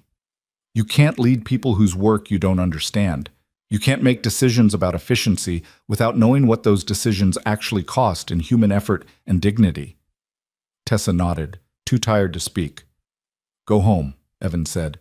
"Ray can finish the breakdown. Come back tomorrow at 6 a.m. We'll do it again." "But I haven't finished." "You've done enough for your first day. Tomorrow will be harder because your body will be sore and your hands will hurt worse and you'll be tempted to quit. Don't quit. Show up. That's the only real requirement. Just show up and try." Tessa untied her soaking apron with clumsy fingers. Her hands were red and wrinkled from the water, the blisters open and weeping. She couldn't remember ever being this physically exhausted in her entire life. As she walked toward the back door, Marcus looked up from where he was organizing the walk-in cooler. Their eyes met, and something passed between them. Not forgiveness exactly, but perhaps the first small seed of understanding. "See you tomorrow?" Marcus asked. "Yeah," Tessa replied. "See you tomorrow." She made it to her car before the full weight of the day hit her. Every muscle in her body was screaming. Her hands could barely grip the steering wheel. Her clothes were ruined beyond saving, reeking of dish soap and food waste and sweat. This was one day. One single day of the work that people like Ray and Marcus and Miguel did every single day, often for wages that barely covered their bills. Tessa drove home in a daze, her mind replaying the countless small moments of the morning and afternoon. The weight of the delivery crates, the burning of her eyes from the onions, the endless cascade of dirty dishes. The broken plate, and Miguel's quiet reminder of how one small mistake could have serious consequences. The language of the kitchen that she was only beginning to understand. The shorthand communication, the practiced coordination, the mutual dependence that made everything work. She thought about her management textbooks, her MBA courses, her carefully constructed theories about efficiency and productivity. None of them had prepared her for the reality of standing at a dish sink for 4 hours, muscles screaming, while the lunch rush pounded the kitchen into controlled chaos. None of them had explained that leadership wasn't about systems or metrics. It was about understanding the human cost of every decision. When she finally reached her apartment, Tessa stood under the shower for 20 minutes, watching the water run brown with the residue of the day's work. Her hands stung when the water hit the open blisters. Her back had a knot between her shoulder blades that felt permanent. Her feet were swollen from standing on concrete for 8 hours. And tomorrow, she would do it all again. Tessa dried off carefully, bandaged her worst blisters, and collapsed into bed even though it was only 3 in the afternoon. Sleep came immediately, deep and dreamless, her body demanding the rest it had earned. She woke at midnight, disoriented, her body stiff and protesting even the simple act of rolling over. In the darkness of her bedroom, Tessa finally allowed herself to fully confront what she'd done. Not just the false accusation and the police call, though those were bad enough, but the 3 weeks of casual cruelty that had preceded them. The dismissal of people's work, the elimination of traditions that had held a grieving community together, the certainty that she knew better than people who'd been keeping the restaurant alive while she was still in graduate school. She thought about Ray, who'd washed dishes with patient expertise while she'd struggled and fumbled. She thought about Marcus, who'd taught her how to hold a knife after she'd spent 3 weeks telling him his work wasn't efficient enough. She thought about Miguel, who checked on her after the broken plate not with anger but with concern for everyone's safety. She thought about Carolyn, who'd offered her coffee even though Tessa had called the police on the man Carolyn had protected for years. These weren't inefficient workers who needed better management. They were skilled professionals who'd been doing exceptional work despite having someone actively undermining their efforts. Tessa got up, padded to her kitchen, and made tea with hands that shook from more than just exhaustion. She sat at her table in the darkness and faced the most uncomfortable truth of all. She'd become exactly what she'd always claimed to despise. She'd become the kind of leader who confused authority with knowledge, who mistook compliance for respect, who thought control was the same thing as competence. And it had taken being handcuffed in front of a 7-year-old boy to shatter that delusion. Her phone buzzed on the counter, a text from her mother. "Haven't heard from you in a few days. Everything okay with the new job?" Tessa stared at the message for a long time. What could she possibly say? That she'd spectacularly failed at everything she thought she was good at? That she'd called the police on her own boss? That she'd spent the day washing dishes and learning that everything she'd believed about leadership was fundamentally wrong? She typed back, "Job's going through some changes. I'll call you this weekend." It was cowardly and evasive, but it was all she could manage. Tessa returned to bed, but sleep wouldn't come again. Her mind kept circling back to the kitchen, to the rhythm of the work, to the way everyone moved together with practiced coordination. She thought about Evan, who owned the restaurant but showed up at 6 a.m. to unload trucks, who'd lost his wife and nearly lost everything else, but had chosen to rebuild by returning to the most basic work, not because he had to, but because he wanted to understand what was really happening in his own business. What had he seen during those 2 years of working anonymously? What had he learned about his staff, his systems, his culture? And what had he seen in Tessa that made him believe she was worth teaching rather than simply firing? The questions gnawed at her as the night slowly gave way to dawn. When her alarm went off at 5 a.m., Tessa's body screamed in protest. Every movement hurt. Her hands were so swollen she could barely make a fist. The simple act of getting dressed required multiple rest breaks. But she got up. She put on her ruined clothes from yesterday because they were already destroyed, so there was no point in ruining another outfit. She bandaged her hands as best she could, and she drove back to Harbor Street Bistro, arriving at 5:50 to find Evan already there with 2 cups of coffee, just like the day before. "How do you feel?" Evan asked, handing her the coffee. "Like I got hit by a truck," Tessa said honestly. Evan's expression softened slightly. "It gets easier. Your body adjusts. The first week is the hardest." "First week?" Tessa couldn't keep the dismay from her voice. "Tessa, you're going to be here for 60 days, rotating through every position. That means you're going to wash dishes, prep vegetables, work the line, serve tables, and eventually help with ordering and inventory. Each position for long enough that you actually understand it, not just observe it." He paused, taking a sip of his own coffee. "Today, you're back on prep with Marcus. Tomorrow, you'll start learning the line. Every day builds on the one before. The delivery truck arrived, and the cycle began again. Crates and boxes, rotation and storage, breaking down cardboard and stocking shelves. Tessa's bandaged hands made everything harder, but she pushed through, determined not to show weakness. Marcus greeted her with a nod when she joined him at the prep station. Today's assignment was butternut squash, 20 of them that needed to be peeled, seeded, and diced. The work was even harder than the onions had been, the squash tough and resistant, her sore hands struggling with the peeler. "You came back," Marcus said after they'd worked in silence for a while. "Yeah," Tessa replied, wrestling with a particularly stubborn squash. "Honestly, I bet Miguel $5 you'd quit after day one." Tessa looked up, startled. Marcus shrugged. "Nothing personal. It's just people who've never done this kind of work. They usually don't last. They think they can, but when their body starts hurting and they realize how hard it actually is, they find reasons to leave." "What made you take that bet?" "Because Miguel said something about Evan believing in second chances. Said if Evan thought you could learn, maybe you actually could." Marcus returned to his work, his knife moving efficiently through the squash.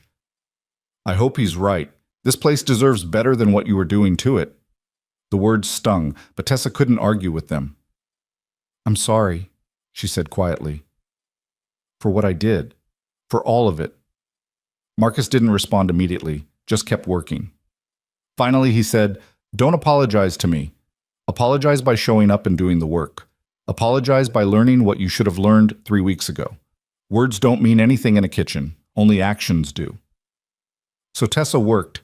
She peeled and diced squash until her hands cramped. She followed Marcus's patient instructions on technique. She kept showing up to the prep station even when every part of her body was begging her to stop. And slowly, incrementally, she began to understand what Marcus had meant about actions mattering more than words. The kitchen had its own justice system, its own way of measuring worth, and that measurement had nothing to do with titles or credentials or the right thing said in the right tone. It was purely about whether you showed up, whether you did your part, whether you could be counted on when things got hard. Tessa was beginning to realize she'd never been tested that way before. She'd spent her entire career in environments where her credentials spoke for her, where her education opened doors, where her confidence was mistaken for competence. But here, in this kitchen, none of that mattered. Here, the only thing that counted was whether she could peel 20 butternut squashes while her hands bled and her back screamed and her pride lay in pieces around her feet. And as the morning stretched on, as lunch service loomed and the prep work continued in its relentless rhythm, Tessa discovered something unexpected. There was a kind of dignity in this work, a kind of honesty that she'd never encountered in boardrooms or management meetings. When you washed dishes or diced vegetables or unloaded delivery trucks, there was no pretense, no performance, no hiding behind jargon or credentials. There was only the work itself, and whether you could do it. By the end of the first week, Tessa's body had adapted in ways she hadn't thought possible. The blisters on her hands had hardened into calluses. Her back had stopped screaming with every movement and settled into a dull, persistent ache. Her arms no longer trembled when she lifted the delivery crates, though they still burned with effort. She'd learned to move through the kitchen without constantly colliding with people, had internalized the rhythm of behind you and hot pan and corner that kept everyone safe in the confined space. But the physical adaptation was only part of what was changing. Something deeper was shifting in the way Tessa understood the world around her. On her 8th day, Evan moved her from prep work to the line during dinner service. Miguel positioned her at the salad station, the simplest position, he explained, because it required speed and accuracy but no actual cooking. Her job was to build each salad according to the ticket, ensure proper portions, dress it correctly, and get it out to the pass before the hot items were ready so everything could be plated together. "Watch the tickets," Miguel instructed, pointing to the small printer that chattered constantly during service, spitting out order after order. "They come in groups. Apps first, then mains. You need to read ahead, anticipate what's coming, and time your salads so they're ready when the entrees hit the pass." It sounded simple in theory. In practice, during the Friday night dinner rush, it was controlled chaos. The tickets came faster than Tessa could process them. 4 house salads, 2 Caesars, 3 mixed greens with the dressing on the side. Then another wave before she'd finished the first. Her hands, still sore despite the calluses, fumbled with the tongs. She dressed a salad too heavily and had to start over because Miguel wouldn't let substandard work leave the kitchen. She fell behind, creating a backup that rippled through the entire line. "Tessa, I need those salads now." Miguel's voice cut through the kitchen noise, sharp with urgency but not cruel. "The hot items are ready. We can't hold them." Tessa's hand shook as she plated faster, but faster meant sloppier. She forgot to add candied pecans to a salad that required them. She grabbed the wrong dressing bottle and had to scrape it off and redo the entire thing. Around her, the other cooks moved with practiced efficiency, sautéing, grilling, plating, while she struggled with the simplest station on the line. "Reset," Miguel said, appearing at her shoulder during a brief lull between waves of orders. "Stop trying to go fast. Fast comes with practice. Right now, focus on accurate. Build each salad exactly right, even if it takes longer. Speed without accuracy is just creating more problems." Tessa nodded, blinking back tears of frustration. She'd spent 3 weeks telling these people they weren't efficient enough, and now she couldn't even build a salad fast enough to keep pace with dinner service. The next wave hit, and Tessa forced herself to slow down, to focus on accuracy over speed. The tickets piled up, and she could feel the tension in the kitchen rising as her station became the bottleneck, but Miguel's words echoed in her head. Accurate first, then fast. Do it right, even if doing it right takes longer. Slowly, painfully, she began to find a rhythm. Read the ticket, visualize the salad, build it step by step, dress it, plate it, send it to the pass. The speed came incrementally, building on the foundation of accuracy rather than trying to rush and creating mistakes that cost even more time. By the end of service, Tessa was drenched in sweat despite working the cold station. Her hands cramped from gripping tongs for 3 hours straight. Her feet felt like they might fall off. But she'd made it through dinner service without completely collapsing the line, and that felt like a victory. "Better," Miguel said as they broke down the stations after the last customer had left. "Still slow, but better. Tomorrow night you'll be faster. The night after that, faster still. It takes time." "How long did it take you to get fast?" Tessa asked, scrubbing the salad station's cutting board. Miguel smiled slightly. "About 6 months before I stopped being the slowest person on the line, but I was 18 and had never worked in a real kitchen before. You have the advantage of understanding what you're supposed to be doing. You just need your hands to catch up with your brain." He paused in his cleaning, looking at her directly. "Can I tell you something, though? What you're learning right now, this is what you should have learned before you started making decisions about our schedules and our systems. When you cut our hours by 17%, you didn't understand that we were already running lean. We weren't being inefficient, we were being thorough. Every minute we spent here mattered because we knew what happened when corners got cut." Tessa stopped scrubbing, meeting his eyes. "I know, I'm sorry."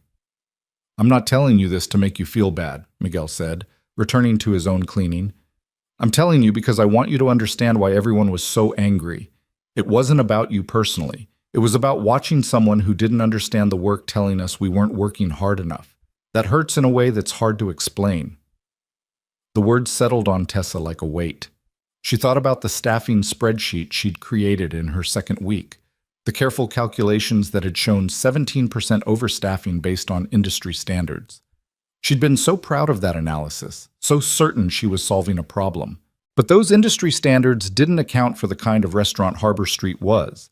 A place where every dish was made from scratch, where quality mattered more than speed, where the staff took pride in doing things right, even when right took longer. "I wish someone had told me," Tessa said quietly. "I wish someone had explained." "We tried," Miguel replied, his voice gentle but firm. "That first staff meeting when you outlined your efficiency plan, Carolyn asked if you'd reviewed the current workload. You said you'd analyzed the numbers, and the numbers didn't lie. When I mentioned that we were already barely keeping up during rush periods, you said that was because we needed better time management systems." Tessa remembered that meeting. She remembered feeling impatient with their questions, interpreting their concerns as resistance to change rather than as genuine warnings from people who understood the reality of the work. "We stopped trying to tell you after that," Miguel continued, "because it was clear you weren't interested in hearing it. You'd already decided what was wrong and how to fix it. Nothing we said was going to change your mind. So you told Evan." "So we told Evan," Miguel confirmed. And he kept saying to give you time, that maybe you'd figure it out. He believed in you longer than any of us did. That night, driving home in her ruined clothes with her aching body and her bruised ego, Tessa found herself thinking about belief. Evan had believed she could learn. Miguel had bet against her. Marcus had hoped Miguel was right. And Tessa herself hadn't known what she believed until she'd been forced to actually do the work she'd been so confidently criticizing. The second week brought new challenges. Tessa rotated through different line positions: garde-manger, sauté, grill. Each station had its own demands, its own timing, its own skill requirements. The sauté station taught her about heat control and multitasking, about managing 4 pans simultaneously while keeping track of multiple tickets. The grill station taught her about patience, about knowing when meat was properly cooked not by timers but by touch and experience. Every station taught her humility. She burned herself more times than she could count. The inside of her forearms developed a collection of small red marks from brushing against hot pan handles. She learned to work through the pain, to run cool water over a burn for 30 seconds, and then get back to the station because service didn't stop for injuries unless they required an emergency room. "You're doing better," Carolyn said one afternoon during the lull between lunch and dinner. Tessa had been helping reset tables in the dining room, learning the front-of-house systems she'd never bothered to fully understand. "I can see you trying. That matters." "Does it?" Tessa asked. "Does it matter when I spent 3 weeks undoing things you'd spent years building?" Carolyn set down the napkins she'd been folding and looked at Tessa directly. "Do you know what this restaurant meant to us after Rebecca died? Do you have any idea what it was like watching Evan try to hold everything together?" Tessa shook her head. "He was drowning," Carolyn said, her voice soft with remembered pain. Grief and medical bills and funeral expenses, and a 7-year-old who didn't understand why his mother wasn't coming back. Evan showed up to work every day because he had to, because he had a son to support and bills to pay, but you could see he was barely holding on. And we, all of us, we rallied around him. Not because we had to, but because this place had become family. She picked up another napkin, folding it with practiced efficiency.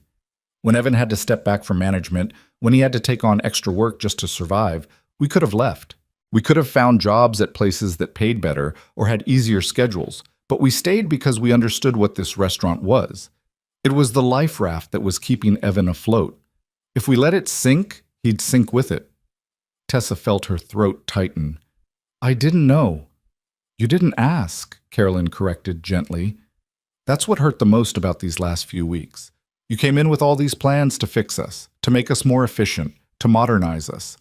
But you never once asked what we were trying to accomplish or why we did things the way we did them. You just assumed we were doing it wrong." "I was wrong," Tessa said, "about everything." "Maybe," Carolyn agreed. "But you're here now, doing the work, learning what you should have learned first. That counts for something." She paused, then added, "Just don't expect us to forget what happened overnight. Trust is rebuilt slowly, in small moments, through consistent actions. You have a long way to go." The honesty was both painful and refreshing. Tessa had grown accustomed to corporate environments where everyone performed politeness even when they were undermining each other. Here, people said what they meant. They were kind, but they were truthful. And somehow, that truth was more valuable than any amount of false encouragement would have been. By the third week, something shifted in how the staff interacted with Tessa. It wasn't forgiveness exactly, but it was a tentative acceptance. She'd proven she wouldn't quit. She'd shown up every morning at 6 a.m., worked until her body gave out, and come back the next day to do it again. That persistence had earned her a small measure of credibility. Marcus started offering unsolicited advice on knife techniques. Ray showed her shortcuts for organizing the dish pit that made the work slightly less overwhelming. Even Miguel occasionally smiled at her jokes during the morning prep sessions. But the real breakthrough came during her 4th week, on a Wednesday evening when everything went wrong. The dinner rush was in full swing, the kitchen operating at maximum capacity. Tessa was back at the salad station, finally comfortable enough with the position to keep pace with the rest of the line. Miguel was running the pass, calling out orders and ensuring every plate met his standards before it went to the dining room. Then the refrigeration unit for the cold storage failed. Miguel discovered it when he went to grab backup ingredients during a brief lull between order waves. The temperature had risen into the danger zone. Everything inside would have to be thrown out. They just lost their backup supplies of proteins, dairy, and vegetables in the middle of one of their busiest nights of the week. "Everyone listen up," Miguel called out, his voice tight with controlled stress. "The cold storage is down. We're running on what we have at our stations and whatever's in the walk-in. That means we're 86ing about half the menu until we can get backup supplies. Carolyn, you need to tell the front of house now." Carolyn appeared in the kitchen doorway, took in Miguel's expression, and immediately understood the severity of the situation. "What do we still have?" Miguel ran through the list rapidly, his mind already calculating what dishes were still possible with limited ingredients. As he talked, Tessa found herself doing something she hadn't done since her demotion. She started thinking systemically about the problem. "What about the prep in the walk-in?" she asked. "The vegetables I helped Marcus prep this morning, those are still good, right?" "Yes, but we don't have enough for full menu service," Miguel replied. "We prepped for our normal volume, not for having to recreate half our station backups." "What if we modified the menu instead of eliminating dishes?" Tessa suggested, the old management part of her brain engaging despite her better judgment. "Keep the popular items, but simplify the components. The grilled salmon doesn't need the asparagus side. We could substitute the roasted root vegetables from prep. The pasta primavera could become pasta marinara since we still have the tomato base." Miguel paused, considering. That could work for some dishes, but we'd need to recalculate portions and timing. "I can do that," Tessa offered. "If you tell me what dishes you want to modify, I can work out the portions and write up simplified prep instructions while you keep the line running." For a moment, Miguel hesitated, and Tessa could see him weighing whether to trust her with something this important. Then he nodded. "Okay, but run everything past me before we implement it. No changes go out without my approval." For the next 2 hours, Tessa operated in 2 roles simultaneously. She continued building salads at her station during order waves, but between rushes she worked with Miguel to redesign the evening menu on the fly. She calculated portions, rewrote descriptions, coordinated with Carolyn about how to present the changes to customers. It was the first time since her demotion that she'd been allowed to use her management skills, but now those skills were grounded in an understanding of the actual work required to execute each decision. "We're going to run out of the salad mix in about 45 minutes at this pace," Tessa told Miguel during one assessment. "But if we start using the spring mix from the walk-in and add extra cherry tomatoes to bulk it up, we can stretch our supply through the rest of the night." "Do it," Miguel agreed, "and let me know if you see any other bottlenecks developing." The evening became a masterclass in adaptive problem solving. Every 15 minutes brought a new challenge: running low on a key ingredient, timing issues with modified dishes, coordination problems between the kitchen and front of house. But the staff worked together with practiced efficiency, each person doing their part to keep service running despite the crisis. And Tessa, for the first time since she'd arrived at Harbor Street Bistro, felt like she was actually contributing something valuable. Not imposing systems from above, but working alongside everyone else to solve problems as they emerged. Not directing, but collaborating. Not managing, but serving. By the time the last order went out and the kitchen finally began to wind down, everyone was exhausted. Miguel gathered the staff together, his face showing the strain of the evening, but also something that looked like pride. "That was rough," he said, "but we pulled through. Everyone stepped up. Everyone adapted. That's what makes this kitchen work. Not when everything goes perfectly, but when things fall apart and we find a way anyway." He looked at Tessa. "Good work tonight. You saw the problems before they became disasters, and you helped us stay ahead of them. That's what we need from leadership. Not someone telling us how to do our jobs, but someone who understands the work well enough to support us when things get complicated." The words were the first real praise Tessa had received since her demotion, and they hit harder than any performance review she'd ever gotten in her previous career. Because this praise was earned through actual contribution, through proving herself in the moment when it mattered most. After everyone else had left, Tessa stayed behind to help finish the deep clean of the kitchen. Evan appeared from the office where he'd been doing paperwork, surveying the cleaned kitchen with satisfaction. "Miguel told me about tonight," Evan said, "about how you helped manage the crisis." "I just did what needed to be done," Tessa replied, wringing out the mop for the final time. "That's exactly right," Evan agreed. "You did what needed to be done, not what you thought should be done, or what your training told you should be done. You looked at the situation, used your skills to help solve the problem, and you did it without needing to be in charge. Do you understand the difference? Tessa leaned on the mop handle, considering. I think so. Before, I was so focused on implementing my vision that I couldn't see what was actually happening. Tonight, I was focused on supporting what was already working and helping fix what wasn't. I was serving the kitchen instead of trying to control it. Exactly, Evan said. That's what leadership actually is. Serving the people doing the work, not directing them. Understanding their challenges, anticipating their needs, removing obstacles that get in their way.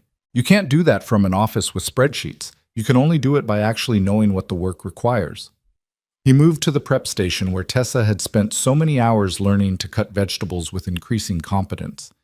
You know what Rebecca used to tell me about teaching? She said you can't teach people what they're not ready to learn. You can tell them. You can lecture them. You can give them all the information they need. But until they're ready to actually receive it, until they've had the experiences that make that information meaningful, it just bounces off. I wasn't ready, Tessa said quietly. 3 weeks ago. If you'd told me everything I know now, I wouldn't have believed it. I would have thought you were making excuses or being sentimental or just resistant to change. Probably, Evan agreed without judgment. That's why I had to let you fail. That's why I let you make your changes and call your meetings and implement your systems even though I knew they were going to cause problems. Because sometimes the only way to learn something is to crash into it hard enough that you can't ignore it anymore. Tessa thought about that night in the kitchen, about Liam's terrified face and the cold metal of handcuffs, and the moment when all her certainty had shattered. That's a harsh way to teach someone. Life is harsh, Evan replied, and restaurant work is unforgiving. You can't fake it. You can't pretend. The work either gets done right or it doesn't, and there are immediate consequences when it doesn't. That's why this is such a good training ground for learning what leadership actually means, because the feedback is instant and undeniable. He picked up his jacket, preparing to leave for the night. You're halfway through your 60 days, Tessa. You've learned a lot, but the harder part is still coming. What do you mean? You've learned to do the work, Evan explained. Now you need to learn how to lead people who are doing the work. And that's much more difficult because it requires you to balance competing needs. Efficiency and compassion, standards and understanding, accountability and grace. It requires wisdom, not just knowledge. I don't know if I have that, Tessa admitted. Neither did I when Rebecca died, Evan said. I was just trying to survive. But I learned it the same way you're learning everything else. By showing up every day and trying to do slightly better than I did the day before. By failing, learning from the failure, and trying again. He paused at the door. Next week, you're moving to front of house. You'll be working directly with customers, handling complaints, managing the dining room flow. It's going to test you in different ways than the kitchen has. People skills versus technical skills. Emotional regulation instead of physical endurance. Are you ready? Tessa thought about it honestly. Probably not, but I'm willing to try. That's all anyone can ask, Evan said, and then he was gone, leaving Tessa alone in the quiet kitchen. She finished putting away the mop and took one last look around the space that had taught her so much over the past month. Every station held memories of small failures and incremental successes. The dish pit where she'd learned humility, the prep station where she'd learned patience, the line where she'd learned coordination and timing and the value of accuracy over speed.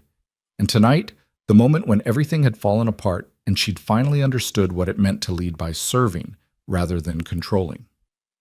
Tessa turned off the lights and walked out to her car, her body tired in a way that felt earned rather than depleted.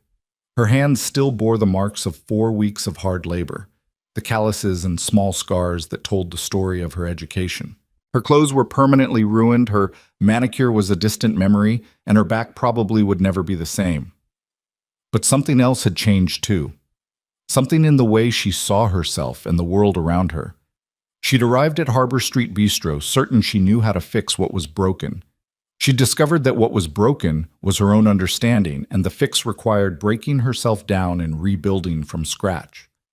That night, Tessa slept deeply and dreamlessly, her body and mind both exhausted in the best possible way. And when her alarm went off at 5 a.m. the next morning, she didn't hesitate or question or resist. She simply got up, got dressed, and drove back to the restaurant to do it all again. Because that's what the work required. That's what she'd finally learned to value. Not the appearance of leadership, but the substance of it. Not the authority of a title, but the credibility of experience. Not the certainty of having all the answers, but the humility of knowing there was always more to learn. And as she pulled into the parking lot at Harbor Street Bistro, Tessa realized something that would have seemed impossible just 4 weeks ago. She was grateful. Grateful for the failure that had forced her to learn. Grateful for the people who'd been patient enough to teach her. Grateful for the work itself, with all its difficulty and demand and unforgiving honesty. She was grateful for the chance to become better than she had been. Inside, Evan was already there with 2 cups of coffee, ready to start another day. And Tessa walked through the door with her head held high, ready to learn whatever lesson today would teach. The transition to front of house came during her 5th week, and Tessa discovered that working with customers required an entirely different skill set than working in the kitchen. In the kitchen, the work was tangible and immediate. You either made the dish correctly or you didn't. But in the dining room, everything existed in shades of gray, in managing expectations and reading emotions and navigating the complex dance between what customers wanted and what was actually possible. Carolyn paired Tessa with herself for the first few shifts, demonstrating the careful choreography of good service. "Watch how I approach tables," Carolyn instructed as the lunch rush began. "You're reading body language before you even speak. Are they in a hurry? Are they celebrating something? Are they having an argument and just want to be left alone? Every table is different, and you have to adjust your approach accordingly." Tessa watched as Carolyn moved through the dining room with practiced grace, somehow knowing exactly when to check on a table and when to give them space, when to make recommendations and when to simply take the order efficiently. It looked effortless, but Tessa was beginning to understand that anything that looked effortless was actually the result of years of practice and attention. Her first solo table was a couple celebrating an anniversary. Tessa approached with what she hoped was friendly confidence, but she could feel herself overcompensating, talking too much, trying too hard. When she returned to the kitchen to place their order, Carolyn was waiting with a gentle correction. "You're performing for them instead of serving them," Carolyn said. "They don't need entertainment. They need someone who's competent and unobtrusive. Someone who makes their evening easier, not someone who becomes part of it. Do you see the difference?" Tessa nodded, thinking about how often in her previous career she'd confused presence with value, visibility with contribution. "It's like the kitchen crisis last week. I helped by supporting what was already working, not by making it about me." "Exactly," Carolyn confirmed. "Good service is invisible until something goes wrong. Your job is to anticipate needs before they become requests, to solve problems before they become complaints. You're not the main event, they are. You're just making sure everything flows smoothly for them." Over the following days, Tessa learned the rhythm of front-of-house work. She learned how to carry multiple plates without looking awkward, how to remember orders without writing everything down, how to handle the delicate moment when something wasn't quite right with a dish and a customer needed accommodation. Each interaction taught her something about reading people, about communication, about the difference between hearing what someone said and understanding what they meant. But the real test came on a Friday evening during her 6th week, when a customer became verbally abusive over a relatively minor mistake. Tessa had brought the wrong side dish with an entree, roasted vegetables instead of the mashed potatoes that had been ordered. It was a simple mistake, easily corrected, and she'd apologized immediately and offered to bring the correct dish right away. But the customer, a middle-aged man who'd already had several drinks, escalated dramatically. "This is completely unacceptable, Tessa," he said loudly enough that nearby tables turned to look. "I've been coming to this restaurant for years, and the service has gone completely downhill. Are you new? You must be new because anyone competent would know how to take a simple order." Tessa felt her face flush with embarrassment and rising anger. Her instinct, the old Tessa instinct, was to defend herself, to explain that it was the kitchen's error in reading the ticket, not hers. But she stopped herself, thinking about everything she'd learned over the past 6 weeks. This wasn't about being right. This was about making the situation better. "You're absolutely right, sir, and I apologize," Tessa said, keeping her voice calm and professional. "Let me get you the mashed potatoes right away, and I'll make sure the manager knows about this issue." "I want to speak to the manager now," the man demanded, "not after you've had time to spin some story about what happened." Tessa glanced toward the kitchen, where she could see Evan through the pass window. He was watching the interaction, his expression unreadable. This was a test, she realized. He could intervene at any moment, but he was waiting to see how she would handle it. "Of course," Tessa said to the customer. "I'll get him immediately." She walked to the kitchen, her heart pounding. Miguel looked up from the line with concern. "That guy giving you trouble?" "Nothing I can't handle," Tessa said, then caught herself. "Actually, I don't know if I can handle it, but I'm going to try." Evan wiped his hands on a towel and headed toward the dining room, and Tessa followed. But before they reached the customer's table, Evan turned to her. "What do you think needs to happen here?" he asked quietly. "He's angry and embarrassed because he made a scene," Tessa analyzed. "At this point, it's not really about the potatoes anymore. It's about him feeling validated and not looking foolish in front of the other customers. So we need to give him a way to save face while also resolving the actual problem."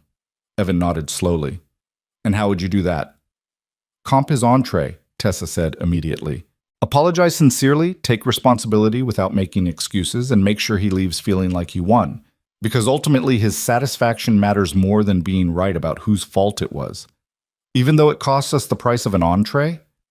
"Even though," Tessa confirmed, "because the cost of him leaving angry and telling everyone he knows that Harbor Street has terrible service would be much higher than the cost of one meal." Something shifted in Evan's expression, a flash of approval that was gone almost as quickly as it appeared. "Then handle it. I'll back you up if you need me, but try to resolve it yourself first." Tessa returned to the table, her hands steady despite her nervousness. The man looked ready to launch into another tirade, but Tessa spoke first. "Sir, I've spoken with our owner about what happened, and we want to make this right. First, your entree tonight is completely on us. No charge. Second, I'm having the kitchen prepare your side exactly as you ordered it. And third, I want you to know that I take full responsibility for this mistake. You deserve better service than what I provided tonight, and I'm truly sorry." The man's expression shifted, the wind taken out of his sails by the complete capitulation. "Well, it wasn't all your fault, I suppose. The kitchen should have gotten it right." "They usually do," Tessa said honestly. "We have an excellent kitchen staff. Tonight was an exception, and I should have caught the error before it reached your table. Is there anything else I can do to improve your evening?" The man seemed mollified, the righteous anger draining away now that he'd gotten what he wanted. "No, that's fine. Thank you for handling it professionally." Tessa returned to the kitchen on shaking legs, aware that multiple tables had witnessed the entire exchange. Carolyn intercepted her before she could disappear into the dish pit to hide. "That was well done," Carolyn said quietly. "You de-escalated instead of defending. You gave him what he needed emotionally, not just what he demanded practically. That's advanced-level service." "I just did what seemed right," Tessa said, though her heart was still racing. "That's exactly the point," Carolyn replied. 6 weeks ago, you would have tried to prove you were right and he was overreacting. You would have made it worse because you couldn't separate your ego from the situation. But now you understand that good service isn't about ego, it's about outcomes. That incident became a turning point in how the staff viewed Tessa. Word spread quickly through the restaurant about how she'd handled the difficult customer, and she noticed a subtle shift in people's interactions with her. Marcus started saving her a seat during the family meals that had resumed after Tessa's policies were reversed. Ray asked her opinion about reorganizing the dish pit for better efficiency. Miguel invited her to help plan the menu for an upcoming special event. She was being invited back into the community she'd almost destroyed. But the real moment of transformation came during her 8th week, on an otherwise ordinary Tuesday afternoon. Liam came to the restaurant after school, his backpack covered in those same superhero patches, his light-up sneakers tracking mud into the kitchen until Evan made him take them off at the door. "Dad, I got an A on my history test," Liam announced, waving a paper proudly. Evan scooped him up despite the fact that the boy was getting too big to be carried. "That's my guy! I'm so proud of you!" Tessa watched the interaction from the prep station where she was helping Marcus with the dinner mise en place. She'd seen Liam around the restaurant over the past 2 months, doing homework at the corner table, helping Ray organize clean dishes, chattering with Carolyn about his soccer games. But she'd kept her distance, unsure how to interact with the child who'd watched his father get handcuffed because of her false accusation. Liam noticed her watching and whispered something to his dad. Evan set him down, and the boy approached Tessa with the fearless curiosity of 7-year-olds. "You're Tessa, right?" Liam asked. "The lady who called the police on my dad?" Tessa's throat went tight. "Yes, I am, and I'm very, very sorry about that, Liam. I made a mistake, a big mistake, and I hurt your dad and I scared you, and that was wrong." Liam considered this with the seriousness that children bring to important matters. "My dad said you're learning how to be better. Are you?" "I'm trying," Tessa said honestly. "Your dad has been teaching me a lot of things I didn't understand before." Like what? "Like how to wash dishes properly," Tessa replied, which made Liam giggle. "And how to cut vegetables without cutting my fingers. And how to treat people with respect even when I think I know better than they do." "That's important," Liam said gravely. "My mom used to say that everyone has something to teach you if you're willing to learn from them, even kids." The casual mention of Rebecca made the kitchen go still. Evan had stopped what he was doing, watching his son with an expression of such tender grief that it made Tessa's chest ache. "Your mom sounds like she was a very wise person," Tessa said softly. "She was the best," Liam agreed. Then, with the mercurial mood shifts of childhood, he brightened. "Hey, do you want to see my history test? I got all the dates right about the Revolutionary War." "I'd love to see it," Tessa said, and meant it. Liam ran to get his backpack, and Evan approached Tessa, his voice low. "Thank you for apologizing to him." "You didn't have to do that." "Yes, I did," Tessa replied. "He was there. He saw everything. He deserved to hear me take responsibility." Evan nodded, and in that nod was a depth of approval that meant more to Tessa than any performance evaluation she'd ever received, because this approval wasn't about her skills or her efficiency or her productivity. It was about her character and whether she'd learned to value the right things. Over the following weeks, Tessa developed an unlikely friendship with Liam. He'd show her his schoolwork while she prepped vegetables. She'd help him with his math homework during the lull between lunch and dinner. He taught her the names of all the superheroes on his backpack, and she taught him how to properly set a table for fine dining. Their interactions were easy and uncomplicated in the way that friendships with children can be. He'd forgiven her completely because children are better at forgiveness than adults, and she treasured that forgiveness as the gift it was. As Tessa entered her 9th week, Evan began involving her in management decisions again. But the dynamic was completely different now. Instead of presenting her plans and expecting compliance, she found herself in genuine conversations about how the restaurant operated and what might be improved. "I've been thinking about the prep schedule," Tessa said during one of their early morning coffee sessions. "Not because it's inefficient, I understand now why it works the way it does, but because I noticed Marcus is doing a lot of redundant work.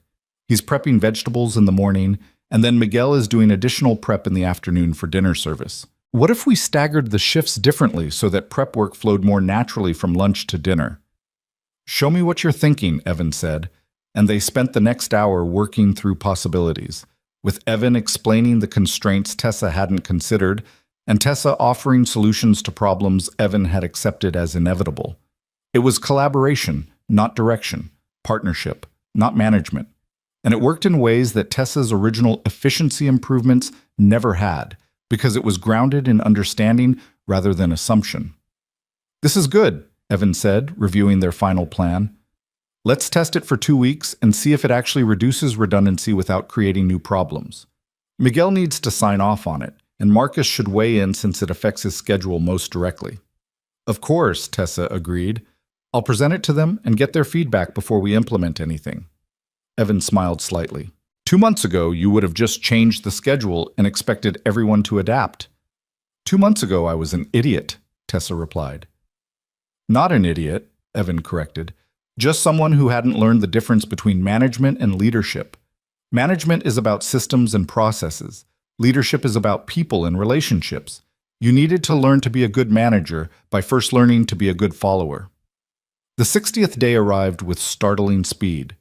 Tessa had rotated through every position, worked every shift type, handled every crisis that had emerged during her 2-month education. Her hands bore permanent calluses. Her back had adapted to long hours of standing. Her feet no longer screamed at the end of a shift. But more importantly, her understanding of what made Harbor Street Bistro work had been completely rebuilt from the ground up.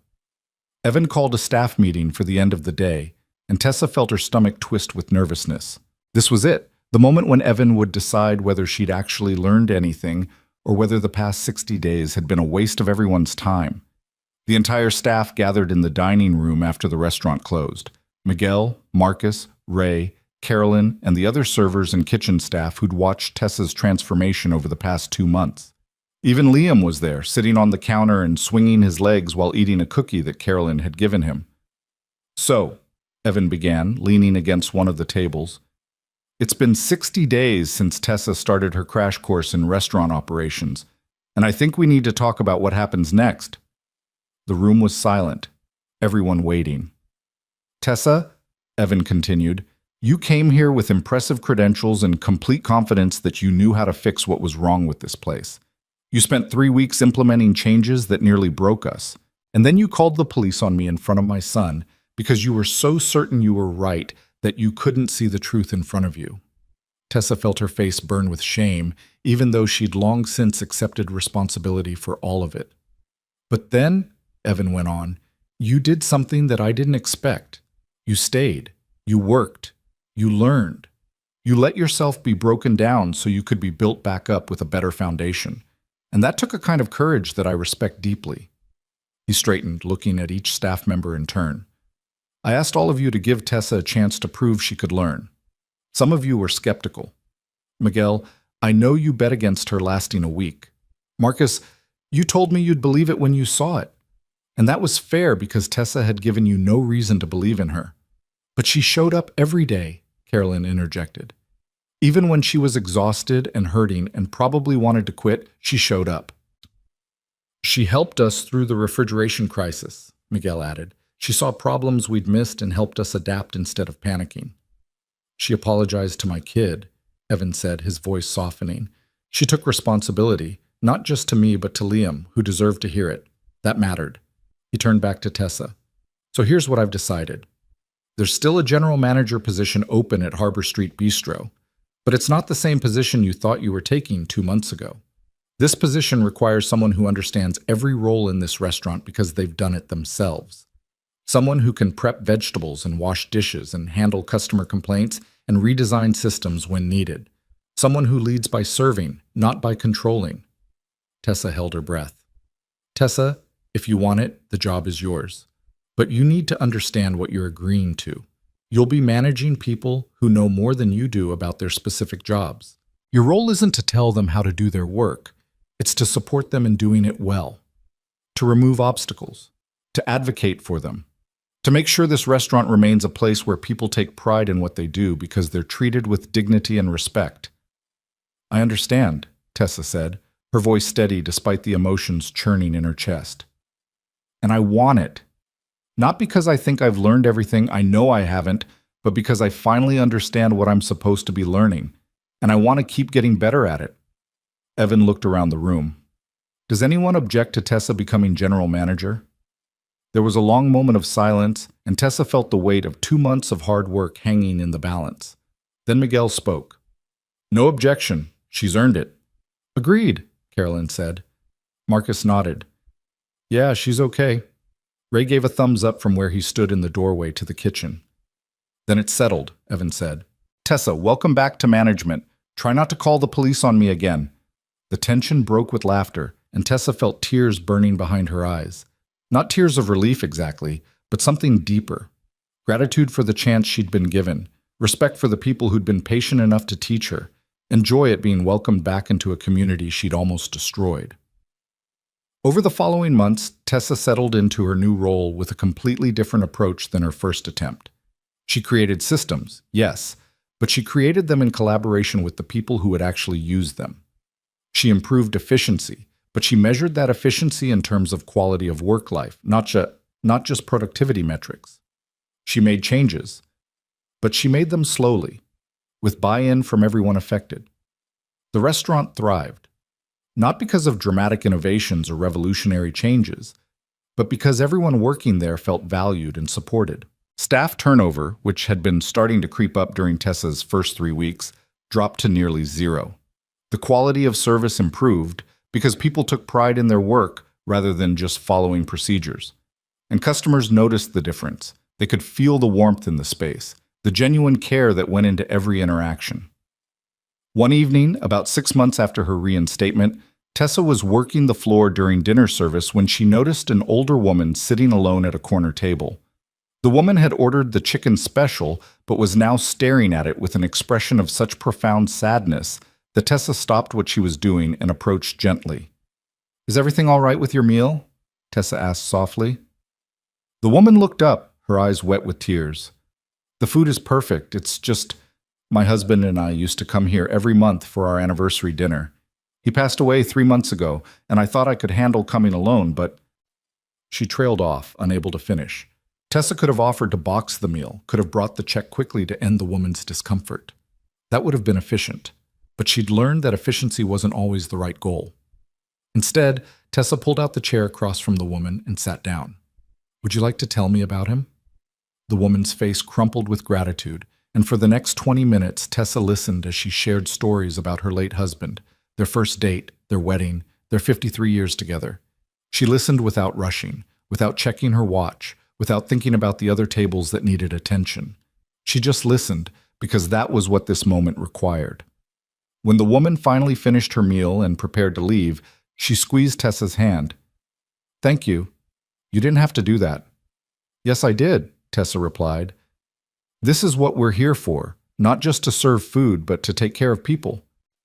She watched the woman leave, feeling the weight of that interaction settle into her understanding of what her job actually was. This was what Evan had been trying to teach her. This was what the past 6 months had been about. Not systems or efficiency or productivity, but the fundamental truth that everything, absolutely everything, came down to how you treated people. Evan had been watching from the kitchen window, and when Tessa returned to check on the other tables, he caught her eye and nodded with approval that needed no words. Later that evening, after the restaurant had closed and the staff had finished cleaning, Tessa found herself alone with Evan in the quiet kitchen. They were doing the final check of the stations, making sure everything was ready for the next day's opening. "Can I ask you something?" Tessa said as she wiped down the prep counter. "That first night when I called the police, you could have told me who you were at any point. You could have stopped it before it got that far. Why didn't you?" Evan was quiet for a moment, organizing the dry storage with the methodical care he brought to everything. "Do you remember what I told you about Rebecca's student?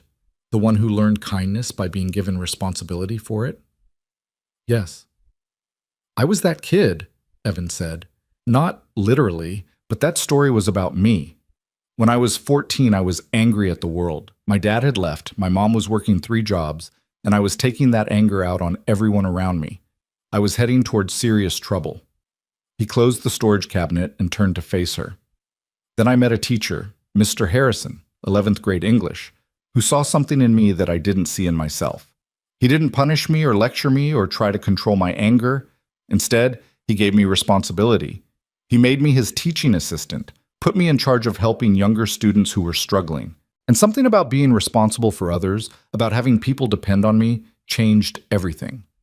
Tessa listened, understanding beginning to dawn. "That night when you called the police, I could have stopped it," Evan continued. "I could have revealed who I was and made you look foolish. But I realized that you were like me at 14, so certain you were right, so focused on your own perspective that you couldn't see anything else. And the only way you were going to learn was by crashing into the consequences of that certainty hard enough that you couldn't ignore them anymore. That's why you gave me responsibility instead of just firing me," Tessa said. "You made me responsible for understanding the people I'd hurt." "Exactly," Evan confirmed. "I gave you the chance to become better by making you accountable for what better actually looked like. And you surprised me. You took that chance seriously.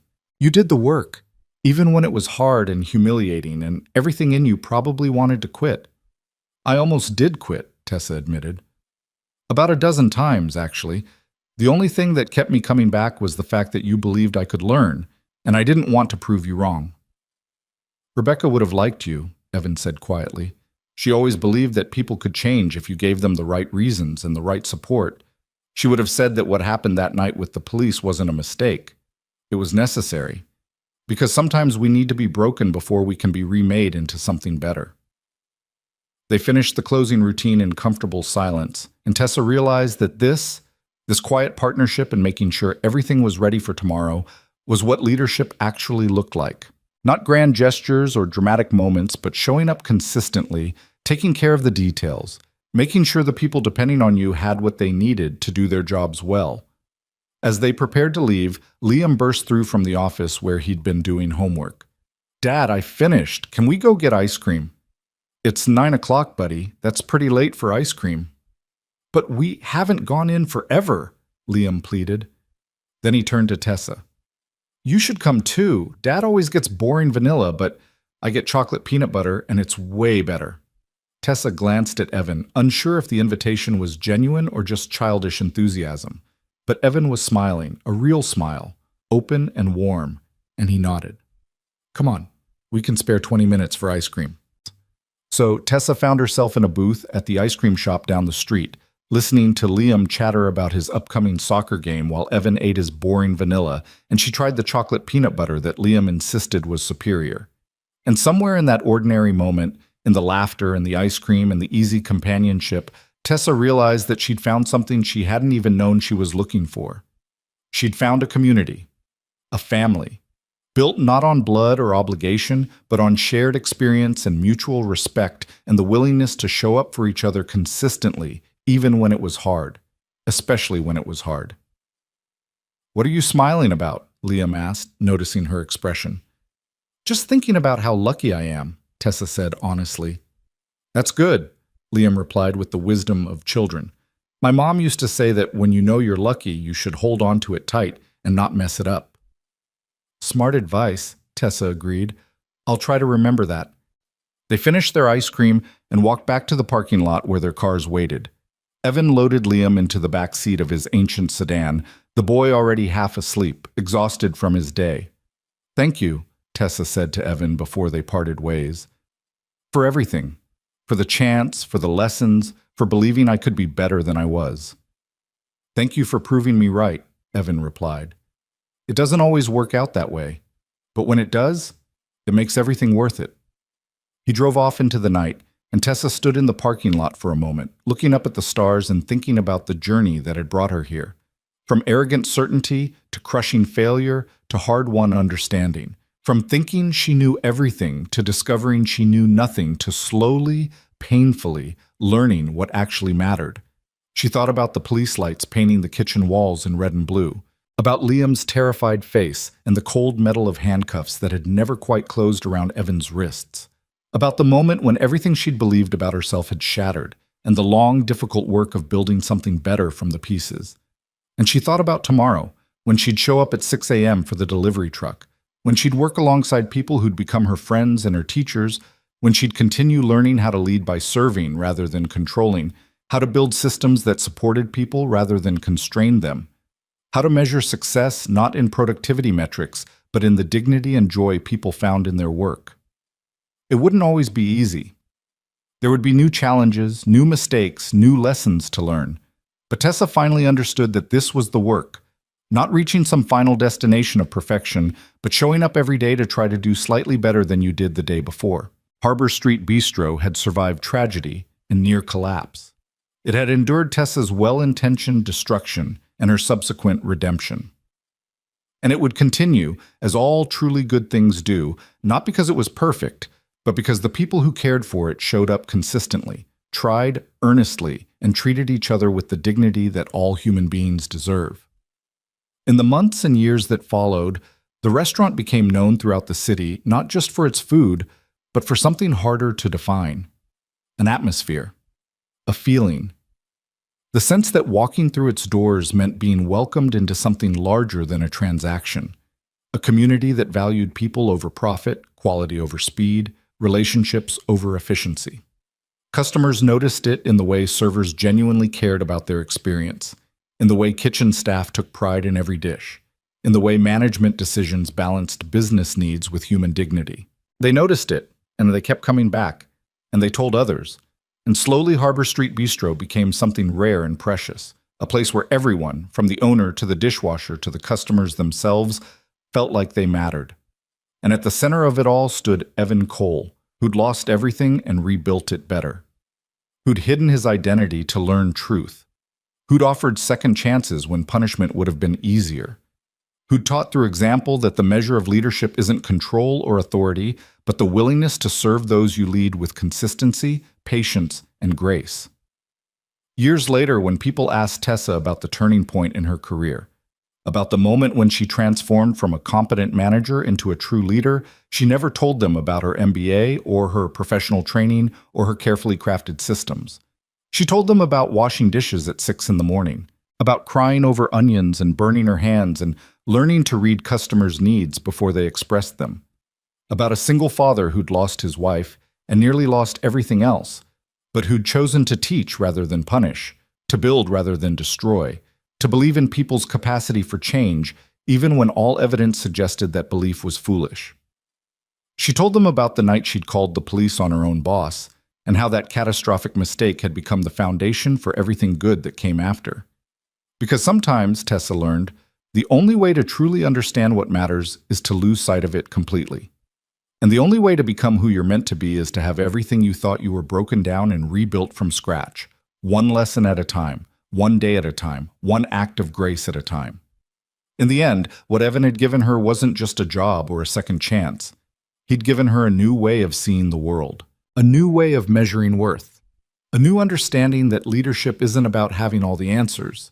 It's about asking the right questions, listening to the answers, and having the humility to admit when you're wrong.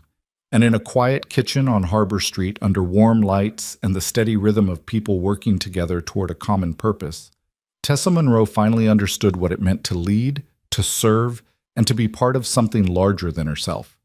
The restaurant thrived, the community grew, and everyone who walked through those doors learned, in ways both subtle and profound, that second chances aren't just given. They're earned, lived, and passed forward to others who need them. That was the real ending, not a dramatic revelation or a perfect resolution, but the quiet, persistent work of showing up every day to do better, to be better, to build something worth preserving and to preserve it with dignity, compassion, and grace. And somewhere in heaven, Rebecca Cole smiled, knowing that her husband had learned her lesson well, that people can change when you give them responsibility for something that matters, when you believe in them even when they don't believe in themselves, and when you understand that the point of breaking someone down isn't cruelty. It's giving them the chance to rebuild themselves into something stronger, wiser, and more fully human than they were before.